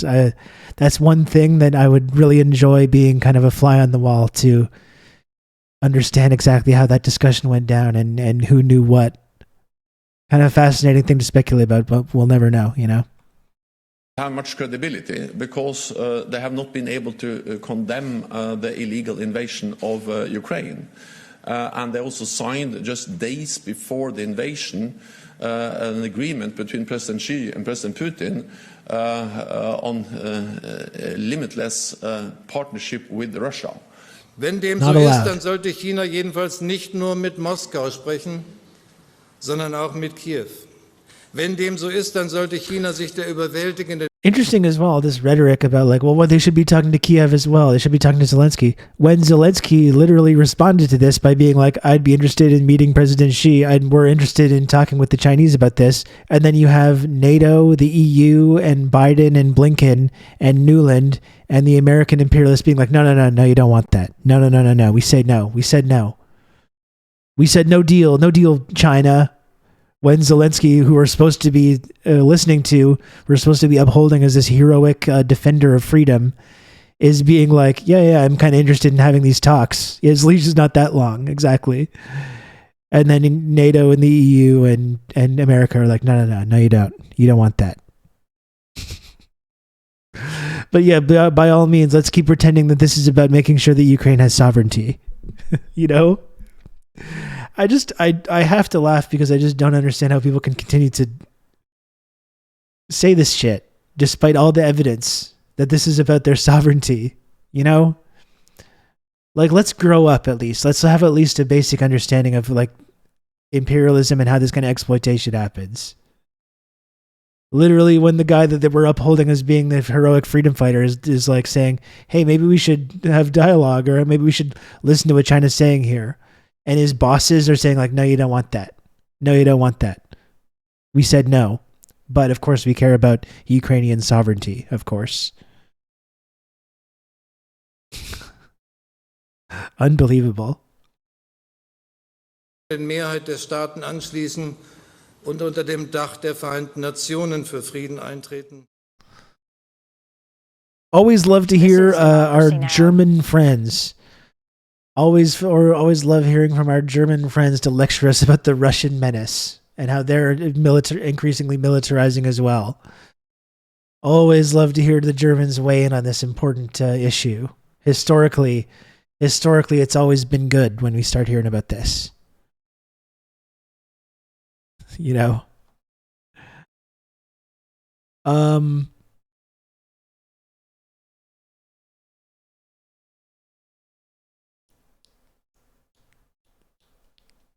Let's take a look at this Vijay Prashad clip now. Okay?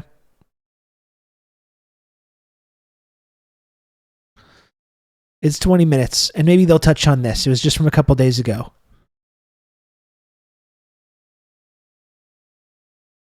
Oh, and folks, I haven't really banged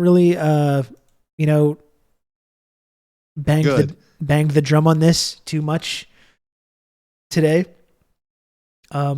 Got about a little less than an hour left in the stream, but please subscribe to the channel, okay? If you can, subscribe to TRRS. It costs $5 or it's totally free. If you have a Prime account, try to help me make the number go up. Try to help me keep this content on the air and keep this commentary on the air. Every little bit helps. I don't want to get too into this because I don't have a ton of time and I want to focus on this issue, but please, if you can, support the stream. Subscribe to the channel. I appreciate it a lot, and it's very, very helpful. Thank you. No, it's nice to be with you. It's nice to be with you. I don't believe I'm getting older. Do you? I'm getting older. Do you buy that? Do you buy that's what he was saying? Gotta feed the monkey. Man. Well, we're all getting older. That's the good thing. We're all in it together. But this global conflict, another thing we're all not by our own will together here. We're 1 year on. I guess maybe rather than editorialize, Vijay, I'm just curious, what are some of your reflections going into tomorrow's 1 year anniversary? Well, it's an interesting anniversary because the anniversary itself is filled with debate about what's going on. You know, it's not like something quite straightforward. Something that was a destruction, an earthquake in Syria and in Turkey and so on. Here, how one even talks about what happened last year in February and when that conflict begins and who are the players in that conflict, all of that is up for grabs. Is this a Russian invasion of Ukraine? Is this a contest between NATO and Russia? Where is China in this? Is this a war? You know, as we speak, the G20 countries are gathering in Bangalore in southern India. And that's one of the issues that they've already dealt with on the first day of the G20 meeting. United States trying to say it's a war. Dayton. This is for the final communique. You know, on day one, they start to draft the communique. United States saying it's a war. India, which is, the chair of the G20 right now, is pushing back and saying, no, we don't want to use the word war. We're going to call it a crisis. You know, the crisis in Ukraine, the crisis or the challenge. These are the two words they are using, crisis and challenge. In fact, Eugene, you started off by saying conflict in Ukraine. conflict is somewhere This is in some between guy, Rob Russo, war some leftist and based crisis. in Canada. I was turned on to this sick individual, and I found this. Oh my God, Sam Sater, what a fucking nightmare. Careful, man, there's a beverage here. Why is your can orange? It's a bubbly orange. That's what I'm sipping on right now. Thank you very much, Majority Report Raiders. Get in here. Bring it on in here. I'm Rob Rousseau. I'm a socialist, a Twitch streamer, and podcaster here in Montreal, Quebec. We're just talking about the Russian-Ukraine conflict, the fact that China's trying to get involved in making this peace deal, and the way that's being framed in the media in the West, and the way that like NATO and the EU and the United States are coming together to be like, no, China should not be getting involved with this, while Ukraine are saying like, wait, we want to listen to them. And it kind of shows you kind of who is pulling the strings there. Just watching this clip right now from Breakthrough News with Vijay Prashad talking about the war 1 year on. Thanks again for joining the stream. Smash the follow button if you haven't smashed the follow button already. To support the channel, to chat if you want to. And that's all. That's the big intro. That's the big intro. Bubbly orange is the good one. It is really good. Yeah, I got pineapple and orange in the fridge right now. It's two very good flavors. Crisis is an extremely generic way of talking about what has happened this year in Ukraine. So it's very hard to even understand how to talk about the 1 year anniversary, because how you talk about what's happening is already got inside it your opinion about what's going on in this war. And there's so much quote unquote information war happening that words seem to matter in this conflict, war, much more than in any other conflict, crisis, war that I've ever followed before in my life. There's so many different aspects of this war. There's the way that it's revealed how, Europe really doesn't have any sort of independent policies of its own. It's really a subject of the Americans on so many levels. It's also demonstrated that, the U.S. is looking at this as a sort of kind of practice round against China, right? We've heard a lot of U.S. officials talking about how Ukraine they want to use the Ukraine playbook with Taiwan. And then there's also the stakes. That's what I want to ask you about. I want to ask you about the stakes, because the stakes of the war seem to keep growing. The escalation, there's almost no means of diplomacy anymore. You have almost no arms treaties left between the U.S. and Russia at this point. You have this explosive story out from Seymour Hersh a couple weeks ago about how the U.S. covertly blew up the Nord Stream 2 pipeline, attacked the infrastructure of its ally Germany, and what can only be considered an act of terrorism. It's a conspiracy. I mean, the just because Biden bragged about doing it doesn't mean that that's what happened. Hasn't stopped since last year, and it seems like on all sides, particularly on the NATO side, that there's even more resolve to continue to sacrifice Ukrainians at the altar of weakening Russia. And of course, that leaves us with the whole threat of potential nuclear warfare. So I'm curious if you could talk a bit about the seriousness of the stakes of this war, because I don't feel as though that gets talked about enough, particularly in the mainstream.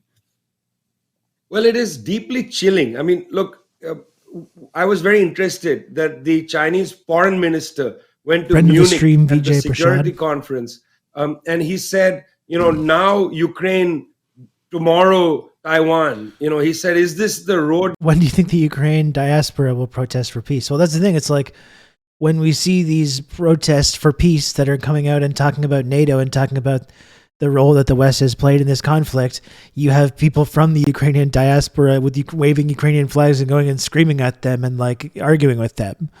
So, but that's the thing. It's like, I know that there are people in Ukraine that do want peace, that do want settlement and negotiation.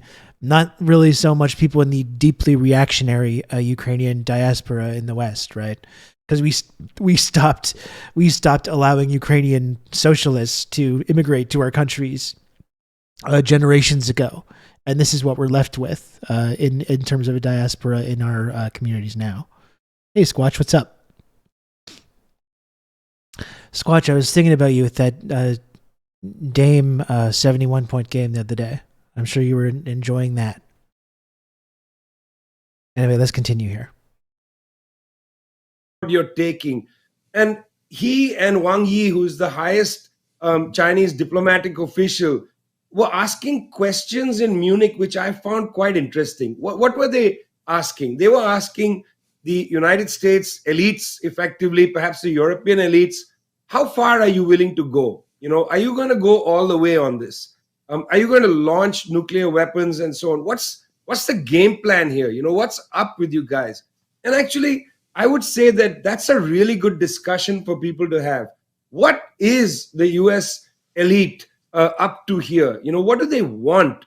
Do they want the dismemberment of Russia, the collapse of the current governing structure? Let me tell you something. Yes, they do. My generation in the 1990s, my generation in Russia, people who are now in their 50s and 60s, experienced a regime change already.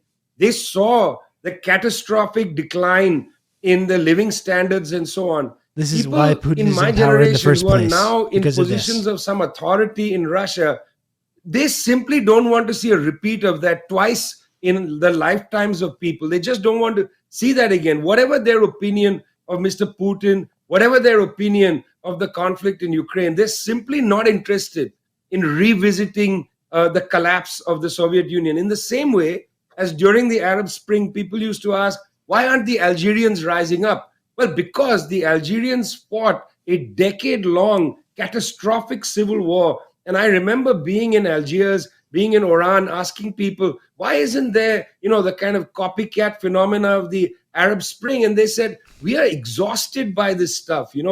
People tried to come after the what is known in Algeria as the power, and then said, look, it's just not going to happen like this. We're not going to go out on the street and see our young killed again. This sense of civilizational exhaustion is not being taken seriously. In the same way, in China, there's a high level of support of the government for all kinds of reasons, perhaps positive reasons. But one of them is that people have looked carefully at what happened when the Soviet Union collapsed, and they don't want to repeat that in China.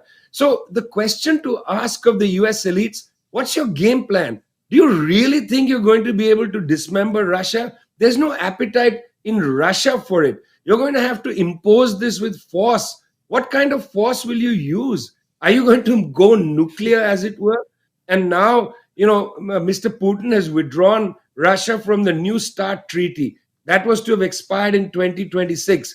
There's some chatter about how, well, Russia is withdrawing from treaties. Let me remind people, and I think, Rania, you already indicated that United States unilaterally withdrew from the anti-ballistic missile treaty in 2002. That was George W. Bush. United States unilaterally withdrew from the Intermediate Nuclear Force Treaty, the INF Treaty 2019. That was Donald Trump. That wasn't Putin.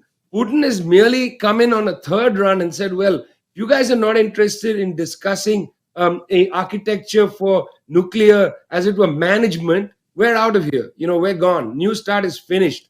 I was chilled by the departure from New START because now there are no hotlines anymore. There's no red phone between the two important countries, And I think that's the reason why the Chinese came to Munich, why Wang Yi went to Russia, why they're trying to tell Blinken and Biden and others, listen, guys, you got to grow up here. There are serious matters at stake. And the Chinese have launched a global security initiative this week around those issues. It's not just China. It's India, it's Indonesia, it's Mexico, it's South Africa. Range of developing countries extraordinarily worried about all this. I was very interested at Munich to listen to the Prime Minister of Namibia. Her name is Sarah Kungonelwa Amadila. And she said something interesting. She first cautioned that this war was going out of hand. And then she said, this is the Prime Minister of Namibia, the bottom line is that money used to buy weapons would be better used to promote development in Ukraine, in Africa, in Asia, in the European Union itself, where many people are facing hardships. That's the attitude of the majority of people in the world. It's well worth your listeners knowing that you add up the total population of North America, Canada, and United States, leave out Mexico, Canada, the United States. I mean, it's something that I talk about often, worth reiterating, like kind of in addition to what Vijay is saying here. But like, even though I think sometimes having the viewpoint that we have had about this conflict in this community over the last year, as isolating as that can make you feel, and it's made me feel pretty isolated at times, considering the way people react to you sometimes for making some of these arguments, talking about the context or trying to provide nuance into the discussion. The reality is, though, is no matter how isolating it can feel to be in the empire and to have these kinds of opinions, you can take comfort in the knowledge that you are kind of like in agreement with the vast majority of people around the world about this or basically any other related subject. And that's always something that you can hold on to, despite the fact that when you're living in this kind of Western propaganda bubble, it can make you feel insane for having these kind of viewpoints. But these viewpoints are shared by billions of people around the world, the vast majority of the people that live in the world. Most of the world is on our side. As alienating, as isolating as you can feel being in the West and having these kind of viewpoints. Always keep that in mind. Never forget that. That's really helped me psychologically over the last year, as whenever I felt this feeling of like alienation or isolation. And same, that Lana, that's exactly right. That's what gives me hope. That's what makes me not doomer. Dr. Maggot, thank you for the 1 year of Tier 1. Again, the text-to-speech not being recognized because of people's very stubborn insistence on clinging to this misguided and false idea that the highly elite, highly exclusive 2-year TRRS sub badge is the color of P, which is not, again, it's not accurate. And as long as you keep referencing this in your resub messages, it will not be picked up by the text-to-speech. So, by all means, continue, but I'm simply saying. Thank you again, Dr. Maggot. I appreciate that. Lana, you're getting close to the badge. You're getting very close. States and Europe, congratulations, you struggle to reach 1 billion people. There are 7 billion people on the planet. 1 billion people don't constitute the international community. No. And in that 1 billion people, there's a lot of disagreements with what their governments are doing. So they don't even speak for 1 billion people in a planet of 7 billion. And that's why they're having a great deal of difficulty in the G20. And that's the reason why Emmanuel Macron in Munich said that the West has lost credibility in the global South. Very strong statement from Emmanuel Macron. True. I think you raise a good point. And, it's one of these questions I think is very much hanging over geopolitics is, all of these different sort of, Western architectures, the G20. I took Yellen's pushing at the finance ministers meeting around Ukraine to be sort of bullying of India. We saw last year Indonesia was the president of the G20, same thing, constant bullying them to take a particular position, to ban Russia, to invite Zelensky, so on and so forth. Next two presidents of the G20 are Brazil and South Africa, maybe in the reverse order. But I just maybe am wondering your thoughts about some of these changes we're seeing go through them, because obviously the G20 was not set up to be a forum for the global South to have a platform, but to, include a handful more countries into the Western Brazil club. Under Vijay heading the G20 will be very G20 Brazil under Lula, sorry. Eugene, just to remind us leading the G20 will be very interesting in the Western financial institutions, because in 2007 China and India were running surpluses and the Western countries went begging to Indonesia, India, China and other countries and said, put some of your money into our banking system because our banking system is insolvent. And in fact, Sarkozy said, we're going to shut down the G7 and the G20 will be the new executive of the world. Well, they created the G20, they maintained the G7. Now Janet Yellen came in and started pushing people around and saying, hello, listen, got to increase sanctions on Russia. I was very interested in the response from several of the countries. The first interesting response was they basically went to rule. They said, look, this is not the Security Council, Ms. Yellen. This is a body to deal with economic issues. We deal with trade issues, with financial management of the world order. So they basically came to rule. They said, No, wait, you're in the wrong forum.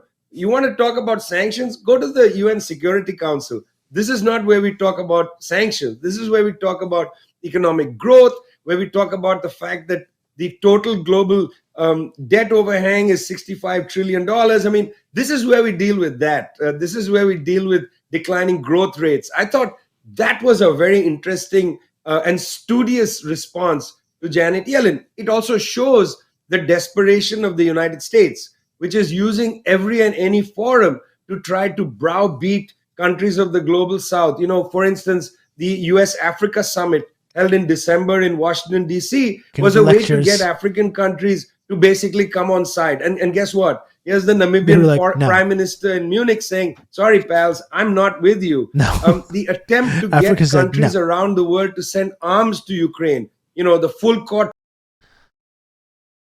Famous, you know, we went to Africa and said, listen,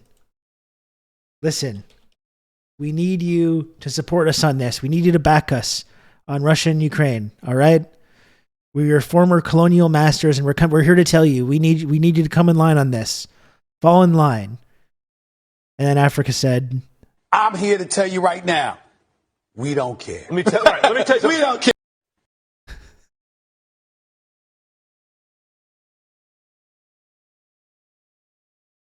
Press trying to get Brazil to send arms to Ukraine, and the It is Brazilians cool, saying, yeah, it's listen, great. you know, this is not what we buy arms for. It's not to transship them to Ukraine. And by the way, the reason I slipped and said Israel is because the United States had Israel send a lot of the warehoused equipment to Ukraine, the kind of stuff that was rotting in an Israeli warehouse, in order for the West to say, look, we're arming the Ukrainians. I mean, there's got to be a little bit of you got to understand that they're also putting out their used surplus on the Ukrainians and, you know, jetting up their own engines to get new supplies for themselves. This is not all humanitarian. You know, the US is ordering a lot of stuff for itself. Anyway, the point is that the US is desperate, going to every single forum, trying to get people to, you know, arm twist countries to condemn They're not interested in Russia, hearing this. to bring Ukraine into the fold and so on.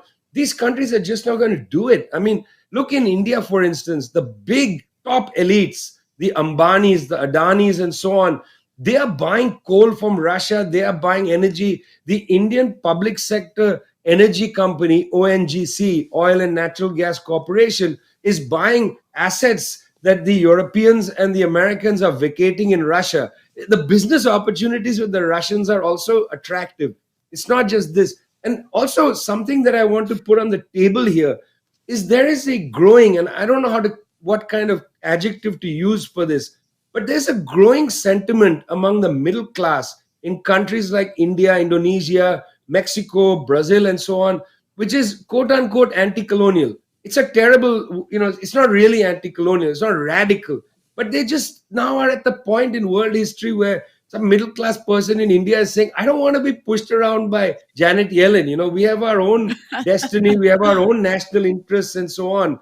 And in a way, the Yanks are having a hard time coming to terms with the fact that this middle class, which had been groveling in the early decades of globalization, is now finally standing up and saying, hey, listen, you know, if we want to eat something, we're going to eat it. You know, we want to smoke in our houses, we're going to do that. There's a kind of middle class arrival in these countries, which I think is a surprise to the United States. Indeed.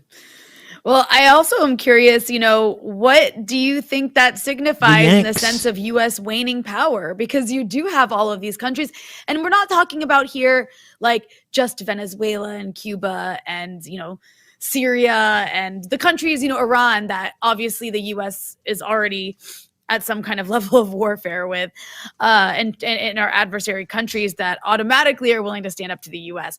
We're talking about countries like you mentioned, India and India's middle class. I mean, India is refusing to join in on U.S. sanctions, right? The most You have countries fascinating across Africa, development to a me. humongous continent, refusing to join in on U.S. sanctions. Also, Latin America not only refuses Zombie to empire. join in on U.S. sanctions, but countries in Latin America are refusing, like you mentioned, Brazil, refusing to send weapons. What does that say about over. U.S. power around the world? And I'm sorry to say that with a smile. America, I'm sorry. America, I'm sorry. I'm sorry to be the bearer of bad news, but it's over. It's over. It's time to go home now. It's time to pack up your things. It's finished. You're done. You're done. It's not coming back, okay? The rest of the world's moving on. I don't know what to tell you. There's no more hegemony for you. Those days are past now. So that's the choice that America is facing right now, right? You can accept that. It's like when you're being asked to leave the bar, right? Let's look at it like that. It's closing time. Oh my God. Sin Chow. We got the brainwaves there. It's closing time, okay? It's time to go home. Now, when that option is presented to you, you have two paths you can take in those moments. Sir, I think you've had a little too much, sir or ma'am. You've had a little too much. Now, you can accept that with dignity and just walk away with your head held high and go home, call a taxi, call an Uber, get on the bus, go home, get maybe something to eat, get maybe a nice takeout meal and enjoy it in front of the television, maybe with a bowl or something. I don't know. That sounds kind of nice, right? You can do that, or you can punch the bouncer in the face, piss your pants, get your ass kicked in the alley outside, get arrested,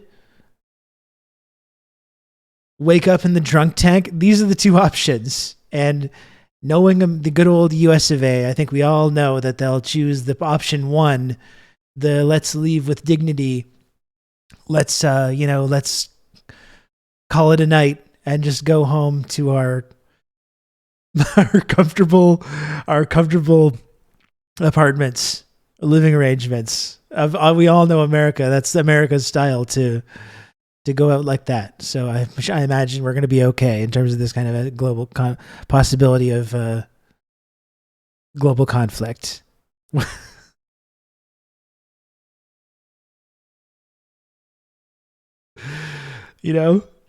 That's the two options on the table for America right now. I think I'm a little overly optimistic, but I think it's perfectly acceptable to smile with that, but at the same time, I think we need to be sober about what's happening, because while this is happening in Bangalore, where the Indian government is saying, look, we're not interested in hard language against Russia in this document, India is sniffing around, wondering if it should join or become part of what's known as NATO Plus. This is on the table. It's very much there. On the African continent, yes, you got countries saying, look, I'm hoping India knows which way the wind is blowing. Ukraine Clearly is they do. Unfortunate. We have our own problems and so on. At the same time, the government of Ghana welcomes the United US is States the guy with and the gives them Polaroid of them access behind to the bar. a terminal in the That's airport. not a good thing. And in fact, US military presence on the African continent is increasing. There's a liaison office of the US Defense Department inside the African Union building in Addis Ababa. So these things are very complicated and it's not linear. At the same time as you've got this middle class saying, hey, listen, I'm fed up with being told what to do, they're also saying, oh, well, it's a US military coming in. Maybe we'll gain something. There'll be some contracts and whatever. I mean, don't forget that when the Chinese come into countries, they make contracts with local providers to build roads or build a hospital or whatever it is. The US also shows up. They don't contract to build hospitals. They contract to build runways, to build a base, to go and work on their base and so on. They're also producing investment. It's merely military investment. But don't underestimate the power of that. I mean, the French are being booted out of the Sahel region, out of Burkina Faso, out of Mali, and so on. But the Burkina US base Faso in kicking Niger, up the French. Let's in Agadez, show your Niger, is still Sankaras as in the big as chat. it was, the largest drone base in the world. Let's see some Sankaras in the chat, please. Of contradiction. This is the interregnum between two Burkina periods. Faso, rise We up. just don't know how long this interregnum is going to last. But I think we have got to watch very carefully what's going on. Is the Indian government sincerely opposed to the US footprint on the world? Or is it merely opposed to what the United States is doing with Russia? In other words, if tomorrow the US ramps up the pressure on China, will India, and this government in particular, which has problems with China in general, will India then say, no, we also want to join even deeper the squeeze on China? I don't think this is necessarily some kind of principled break with either globalization or with US imperialism. I think we're in a period where we're seeing a lot of pragmatic and practical decisions being made by these countries like Indonesia, India, also Mexico.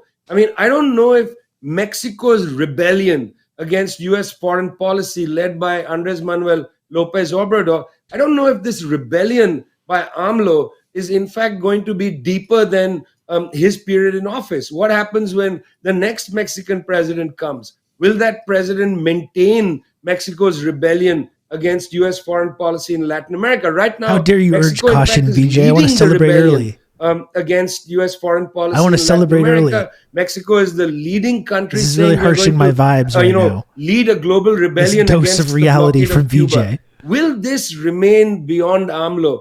I think we've got to understand this is a period of practical decision making, pragmatic jockeying. I don't think there's a principled break with US power as yet. Well, the good news is we have the newsletters and dossiers from the Tricontinental Institute to help us sort through all of this. Vijay Prashad, Executive Director of the Tricontinental Institute, thank you so much for giving us some of your time here on the Freedom Side. Thanks a lot. Great stuff. Great stuff. I don't know if there's anything else that we could still take a look at on this.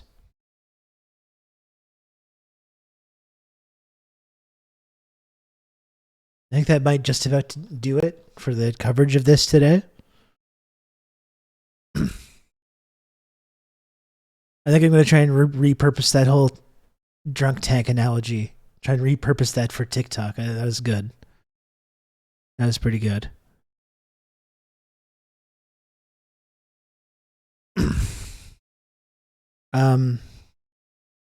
Yeah, I do got to get going pretty soon, folks. Not right away, but in about another 20 minutes. I can't really stay much longer than that.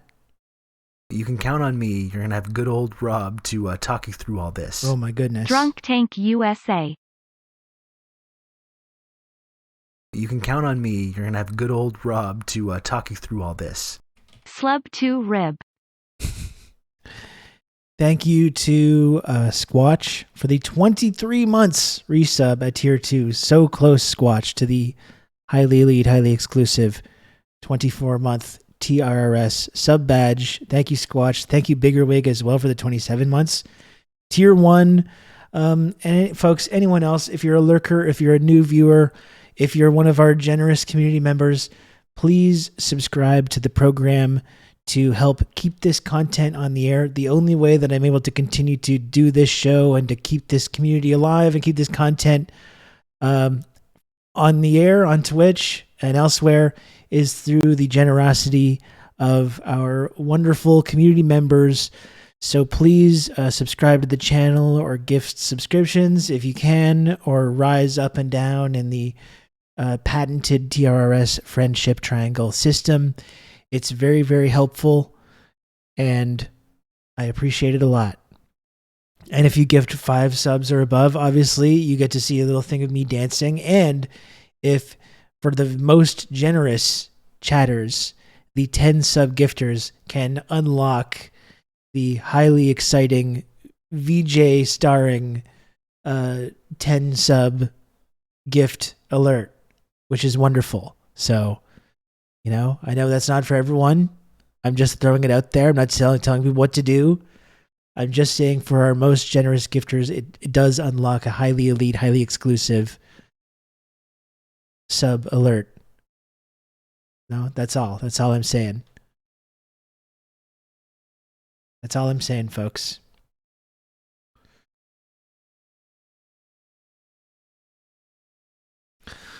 I guess I should show the video. Right. I guess I should show the video in case people aren't familiar with what this community is about.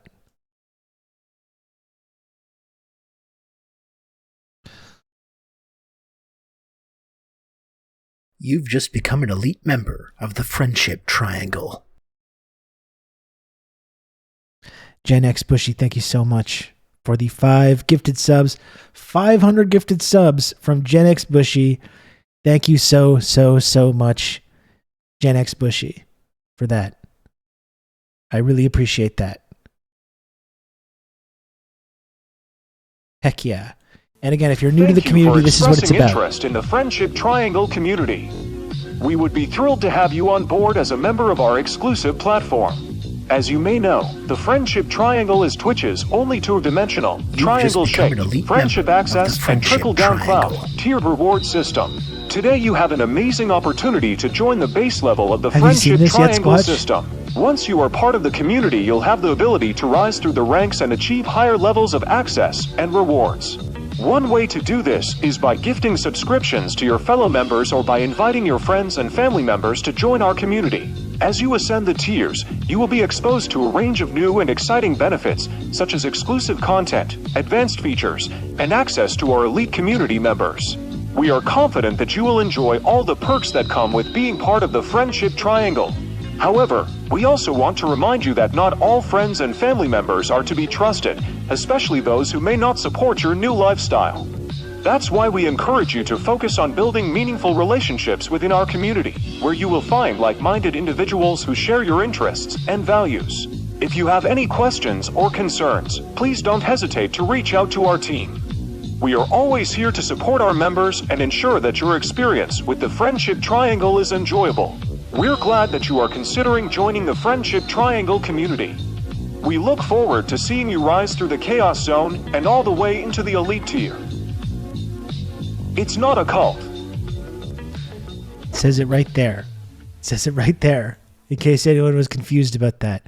Squatch Truth, thank you so much for the 5 gifted subs. I really appreciate that. Thank you so much. Very kind of you. And again, if anyone else, any other lurkers, any other generous community members want to you can help count support on me. this You're gonna have good stream, old Rob to talk you through all this. It's highly appreciated, and it really helps me allow to continue to show up day in, day out on this stream and create this wonderful content and keep this community going for everybody. Pac-Man Trinity, thank you for the 7 months of tier 1. Thank you. Community Wanters works as well. That's right. Aren't we all community wanters, really? When you think about it, we are.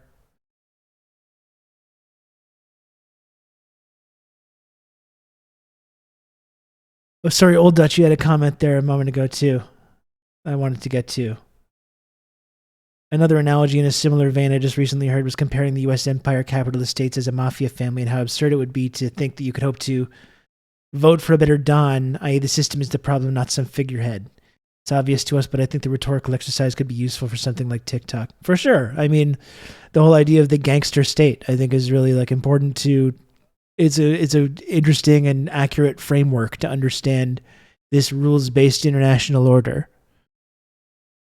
Right? And what that actually is in reality, which is a global criminal cartel, of which the United States is the Don or the boss, and then Canada is like the henchman or the lackey, Donnie Fingers or whatever. I don't know what the name is. He's like the guy in the suit going, yeah, we gotta whack him, like in one of the meetings. That's what Canada is. And that's the thing.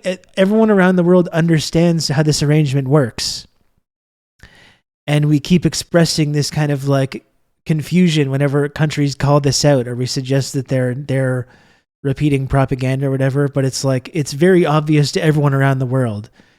Ironically, because we live in such a deeply brainwashed, deeply reactionary and propagandized society, we still don't see the reality of this global relationship, and we still pretend that we're we're this global good guys, of the world police, or the arbiters of human rights and democracy and sovereignty and all that nonsense,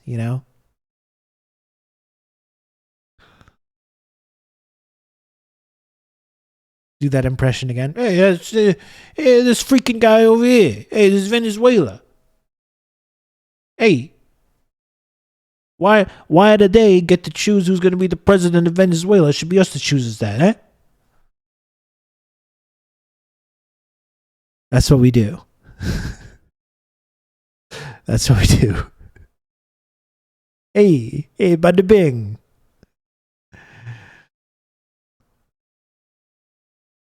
I know a guy will get freaking Guaido in there.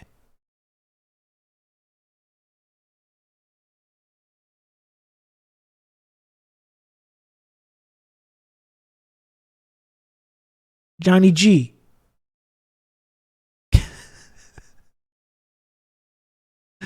Oh boy. Silly. Very silly.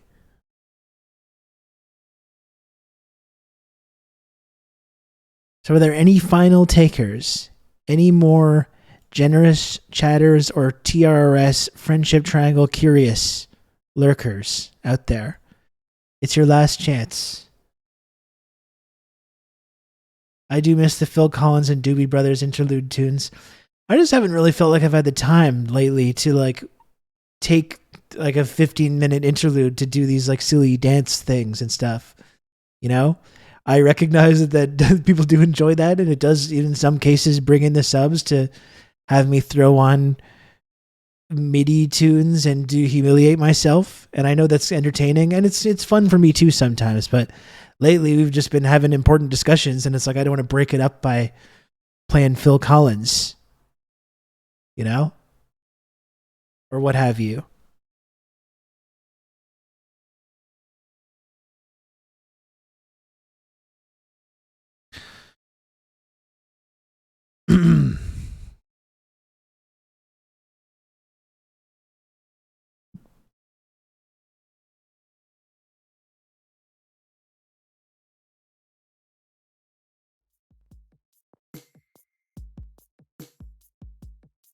How's things on the music front?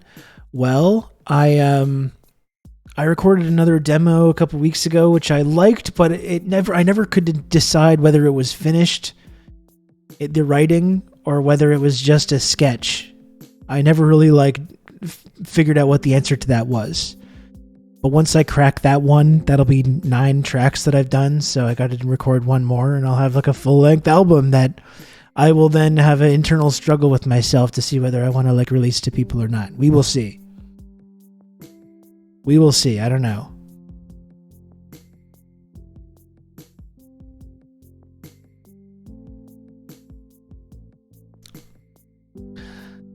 World politics, Drake, no. Dancing to MIDI Steely Dan, Drake, yes. That's right. That's right. I actually kind of wanted, maybe I will do this someday, not today, but I wanted to play you folks because sometimes like when it comes to music, the ideas just pop into my head, and then it's just a matter of whether I sit down to capture them. But I was like walking around the grocery store and got this idea for a song, and then I just like... You can count on me. You're going to have good old Rob to talk you through all this. I just like hummed something into my like Google Notes app on my phone, and I would like to play that recording for you and then play like what I turned it into in Fruity Loops. It's kind of interesting to see how that process works. Red Wizard, thank you. Thank you for the gifted sub, Red Wizard. I appreciate it.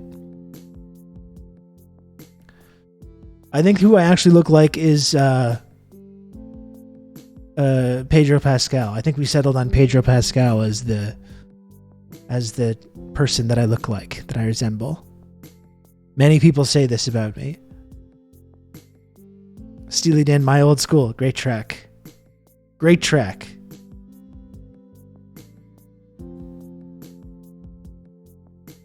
Most of my songs are just bad parodies I sing to myself. Well, that can be fun too. That could be fun too.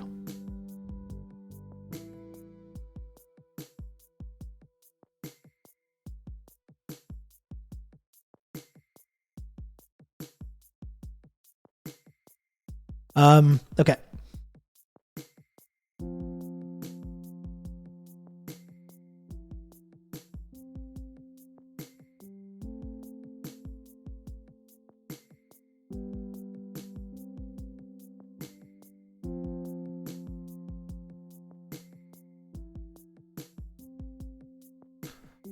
Let's see here.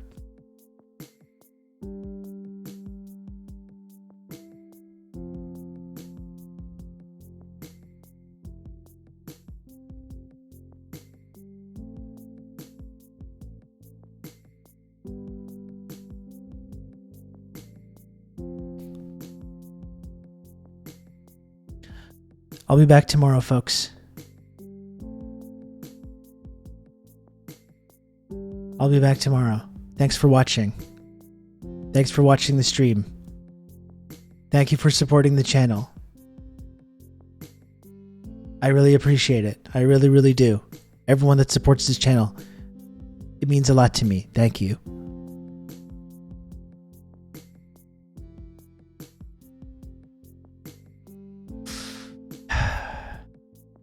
Yeah, I'll be back tomorrow.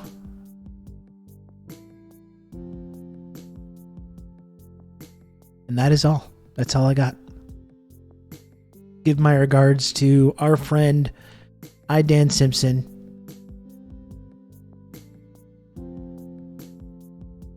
I'll see you in the Discord server. Until next time.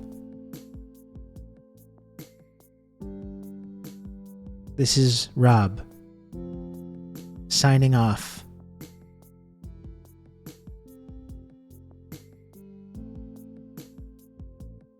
Movie night tomorrow. RoboCop.